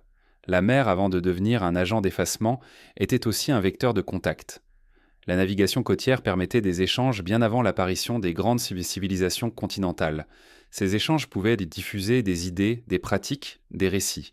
Lorsque les zones littorales ont été submergées, ces réseaux se sont rompus. Les sociétés intérieures ont hérité de fragments, sans toujours comprendre leur origine. Cette fragmentation pourrait expliquer pourquoi certains motifs apparaissent sans continuité claire. Ils ne sont pas des inventions isolées, mais des survivances déconnectées. Leur sens initial s'est perdu, mais leur structure est restée. La science moderne peine à trancher entre ces hypothèses, car les preuves directes manquent. Les zones clés sont souvent sous l'eau. Les archives matérielles sont fragmentaires. Les récits ont été transformés par le temps. Cette incertitude alimente les débats. Il est important de reconnaître que la répétition n'implique pas nécessairement l'existence d'une civilisation avancée au sens moderne. Une société peut être avancée dans sa compréhension de l'environnement, dans son organisation sociale, sans laisser de monuments durables. Son héritage peut être narratif plutôt que matériel. Les coïncidences répétées peuvent aussi révéler des limites dans notre manière de raconter l'histoire. Si nous cherchons des origines claires, des points de départ. Or, l'histoire humaine est souvent faite de superpositions. Des mondes se succèdent, se chevauchent, se répondent, sans se connaître. Dans cette perspective, la question n'est pas de savoir s'il existait une civilisation globale perdue, mais de reconnaître que des formes d'organisation humaine complexes ont pu émerger, disparaître puis réapparaître ailleurs sans continuité directe. Chaque émergence était unique, mais confrontée à des défis similaires. Les récits anciens ne distinguent pas toujours entre ces phases. Ils condensent le temps, ils mélangent donc des souvenirs de différents événements. Cette condensation crée l'illusion d'un événement unique, alors qu'il s'agit d'une accumulation de pertes. Les chercheurs qui étudient les catastrophes naturelles savent que les sociétés ont tendance à intégrer plusieurs expériences en un seul récit fondateur. Ce récit devient un repère identitaire. Il n'a pas vocation à être exact, mais à transmettre une leçon. La leçon récurrente des récits de déluge concerne la fragilité des équilibres. L'eau peut nourrir ou détruire. Les terres peuvent disparaître. Les savoirs peuvent devenir inutiles. Ces leçons sont universelles, car elles ont été apprises à plusieurs reprises. Dans ce cadre, les civilisations avancées effacées par l'eau ne sont pas nécessairement des exceptions. Elles peuvent être des expressions récurrentes de la capacité humaine à s'organiser dans des environnements favorables, suivies d'une vulnérabilité face aux changements rapides. La répétition des motifs n'est alors ni une preuve ni une illusion. Elle est un indice de la manière dont l'humanité a réagi encore et encore à des transformations qui dépassaient sa capacité d'adaptation immédiate. Il est tentant de chercher une réponse définitive, une origine unique ou une explication purement symbolique. mais la réalité se situe souvent entre les deux. Les récits anciens sont à la fois ancrés dans des expériences réelles et façonnés par des besoins culturels, les civilisations ou les coïncidences répétées ne s'excluant pas mutuellement. Elles peuvent coexister. Des sociétés distinctes peuvent avoir développé des structures similaires, influencées par des environnements comparables, parfois reliés par des contacts éphémères. Ce qui importe, ce n'est pas de trancher définitivement, mais de reconnaître la profondeur du phénomène. La montée des eaux a été un facteur structurant de l'histoire humaine. Elle a créé des pertes répétées, des recompositions, des récits persistants. À mesure que la recherche progresse, certaines coïncidences deviennent plus explicables. D'autres des restent énigmatiques. Cette coexistence de clarté et d'incertitude est inhérente à l'étude du passé. Peut-être que l'erreur serait de chercher une seule réponse. L'histoire humaine est faite de couches, comme les sédiments. Certaines couches qui se répètent, d'autres sont uniques. Ensemble, elles forment un paysage complexe. Si l'eau a effacé des civilisations avancées, elle l'a fait à plusieurs reprises, dans des contextes différents. Chaque effacement a laissé une empreinte narrative. Ces empreintes elles se ressemblent, non parce qu'elles proviennent toutes du même lieu, mais parce qu'elles répondent à la même fragilité humaine face à un monde changeant. Et dans cette répétition silencieuse mais persistante, se dessine peut-être une vérité plus large. L'humanité n'a pas perdu un seul âge d'or. Elle en a perdu plusieurs, chacun adapté à son temps, chacun effacé par des forces que la mémoire seule a tenté de retenir. Il existe, au terme de toute exploration rigoureuse, une zone où le langage devient prudent. Les données sont là, nombreuses, parfois convergentes, mais elles ne s'assemblent pas encore en une forme stable. Ce n'est pas un échec, c'est un état transitoire de la connaissance, un espace où la science avance lentement, consciente de ses limites, attentive à ne pas transformer l'hypothèse en certitude. Lorsqu'il est question de sociétés humaines effacées par l'eau, cette zone d'hésitation est particulièrement vaste. Les indices existent, les récits persistent. Les archives géologiques confirment des bouleversements majeurs. Pourtant, relier ces éléments sans forcer leur cohérence demeure un exercice délicat. La science ne manque pas de curiosité, elle manque de preuves continues. Les disciplines concernées avancent chacune à leur rythme. La géologie décrit les changements du paysage avec une précision croissante. L'archéologie identifie des ruptures, des absences, des discontinuités. L'anthropologie observe la persistance de certains motifs narratifs, mais l'intégration de ces perspectives reste incomplète. Les cadres conceptuels peinent à s'ajuster à une réalité fragmentée. Ce qui hésite à être nommé, ce n'est pas l'existence de catastrophes hydrologiques passées. Celles-ci sont établies. Ce qui résiste, c'est l'ampleur de leurs conséquences culturelles. Jusqu'où ces événements ont-ils remodelé les trajectoires humaines ? Ont-ils simplement déplacé des populations ou ont-ils interrompu des dynamiques complexes qui auraient pu se développer autrement ? La difficulté tient en partie à la nature même des sociétés concernées. Les communautés côtières anciennes, adaptées à des environnements aujourd'hui submergés, n'ont pas laissé d'archives écrites durables. Leur histoire repose sur des traces indirectes. La science moderne est mieux équipée pour étudier ce qui a duré que ce qui a disparu rapidement. Il existe également une réticence légitime à employer certains termes. Parler de civilisation avancée implique des critères. Organisation sociale, technique, symbole, continuité. Or, ces critères sont souvent définis à partir de sociétés continentales, agricoles, sédentaires. Ils ne s'appliquent pas toujours à des cultures littorales, mobiles, adaptatives, dont l'avancement prenait d'autres formes. Nommer, c'est classer. Et classer, c'est parfois réduire. La science hésite donc à nommer ce qui ne correspond pas aux catégories établies. Elle préfère décrire, observer, comparer, sans conclure trop vite. Cette prudence est essentielle, mais elle laisse un espace d'incertitude que certains interprètent comme un refus. Il est pourtant important de distinguer le scepticisme méthodologique du déni. La science n'écarte pas l'idée que des formes complexes d'organisation humaine aient existé dans des zones aujourd'hui disparues. Elle reconnaît simplement que les preuves disponibles ne permettent pas encore de les décrire avec précision. Cette hésitation est accentuée par la difficulté d'accès aux terrains clés. Les fonds marins restent en grande partie inexplorés. Chaque mission est limitée, coûteuse, ciblée. Les découvertes se font par fragments. Elles posent plus de questions qu'elles n'apportent de réponses définitives. Dans ce contexte, le vocabulaire devient un enjeu. Faut-il parler de cultures côtières complexes, de sociétés spécialisées, de réseaux humains anciens? Chaque terme oriente la réflexion. Chaque choix lexical implique une hypothèse implicite. La science avance donc avec retenue. Il y a aussi la crainte fondée de voir des hypothèses prudentes récupérées et amplifiées hors de leur cadre. L'histoire des civilisations perdues est souvent associée à des récits excessifs, détachés des données. Cette association incite les chercheurs à redoubler de précautions, parfois au détriment de l'exploration de pistes légitimes. Mais l'hésitation n'est pas immobile, elle évolue. Les technologies progressent, les méthodes s'affinent. Ce qui était invisible devient détectable. Ce qui était isolé trouve parfois des correspondances. Lentement, le champ des possibles se redessine. La science commence à reconnaître que l'histoire humaine ne peut être comprise uniquement à partir des terres émergées actuelles.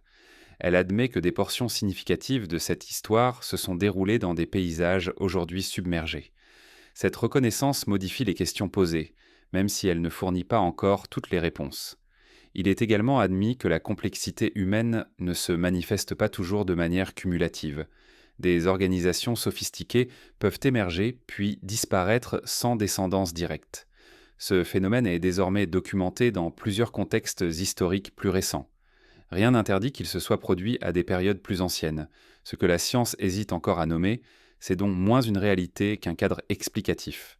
Comment décrire des sociétés dont les traces sont fragmentaires, dont les environnements ont disparu, dont les héritiers ont dû se réinventer ailleurs? Les mots manquent parfois pour saisir cette discontinuité. Il est possible que de nouveaux concepts émergent, des notions capables de décrire des formes d'avancement situées, non linéaires, vulnérables aux changements environnementaux. Ces concepts ne chercheront pas à remplacer les chronologies existantes, mais à les compléter. Dans l'attente, la science continue d'accumuler des indices. Chaque carotte sédimentaire, chaque site submergé, chaque récit réexaminé ajoute une nuance. L'image reste floue, mais elle gagne en profondeur. Les contours se dessinent sans se figer. Cette hésitation n'est pas un aveu d'ignorance, elle est le signe d'une discipline consciente de la complexité de son objet. L'histoire humaine n'est pas un récit unique, mais une mosaïque de trajectoires, certaines visibles, d'autres enfouies. Peut-être que le terme même de civilisation devra être repensé. Non pour être abandonné, mais pour inclure des formes d'organisation adaptées chez à des mondes disparus. Des mondes où la mer et la terre coexistaient différemment, où la mobilité était une force, où le crottement, où la durabilité prenait d'autres formes. Ce que la science hésite encore à nommer, c'est aussi la part de perte irréversible. Certaines choses ne seront jamais retrouvées. Certains mondes ne seront jamais entièrement reconstruits. Cette acceptation est difficile, mais nécessaire. Dans cette perspective, l'absence de preuves n'est pas une invitation à combler le vide par l'imaginaire, mais à respecter le silence. Un silence informé, attentif, ouvert. Un silence qui reconnaît que tout n'est pas destiné à être clarifié. L'eau a effacé des paysages, des sociétés, des continuités. La science, elle, avance sur ce terrain mouvant avec des outils imparfaits, mais une exigence intacte. Elle ne cherche pas à confirmer des récits anciens, ni à les invalider. Elle cherche à comprendre ce qui a rendu ces récits possibles. À mesure que cette compréhension progresse, certaines certitudes se déplacent. Ce que l'on pensait marginal devient central. Ce que l'on croyait exceptionnel devient récurrent. L'histoire humaine apparaît moins stable, plus exposée, plus dépendante des équilibres environnementaux. Peut-être que la véritable hésitation ne concerne pas le passé, mais notre manière de le regarder. Accepter que des formes d'organisation humaine aient existé sans laisser de traces durables, c'est accepter que notre histoire ne soit pas entièrement racontable. Ce que la science hésite encore à nommer, c'est cette zone intermédiaire entre le mythe et la donnée, entre la mémoire et la mesure. Une zone où les récits anciens rencontrent les archives naturelles sans se confondre. Et dans cette zone, il n'y a ni affirmation définitive, ni négation totale. Il y a une attention soutenue, une écoute patiente, une reconnaissance que certaines questions méritent d'être posées longtemps, sans réponse immédiate. Si le grand déluge a effacé des civilisations avancées, alors leur existence ne se manifestera jamais par une révélation soudaine. Elle apparaîtra par fragments, par convergence discrète, par ajustement progressif de notre compréhension. La science hésite encore à nommer cela, non par faiblesse, mais par respect pour ce que le temps, l'eau et l'oubli ont rendu partiellement inaccessible. Et peut-être que cette hésitation est la posture la plus honnête face à un passé qui continue silencieusement de se dérober.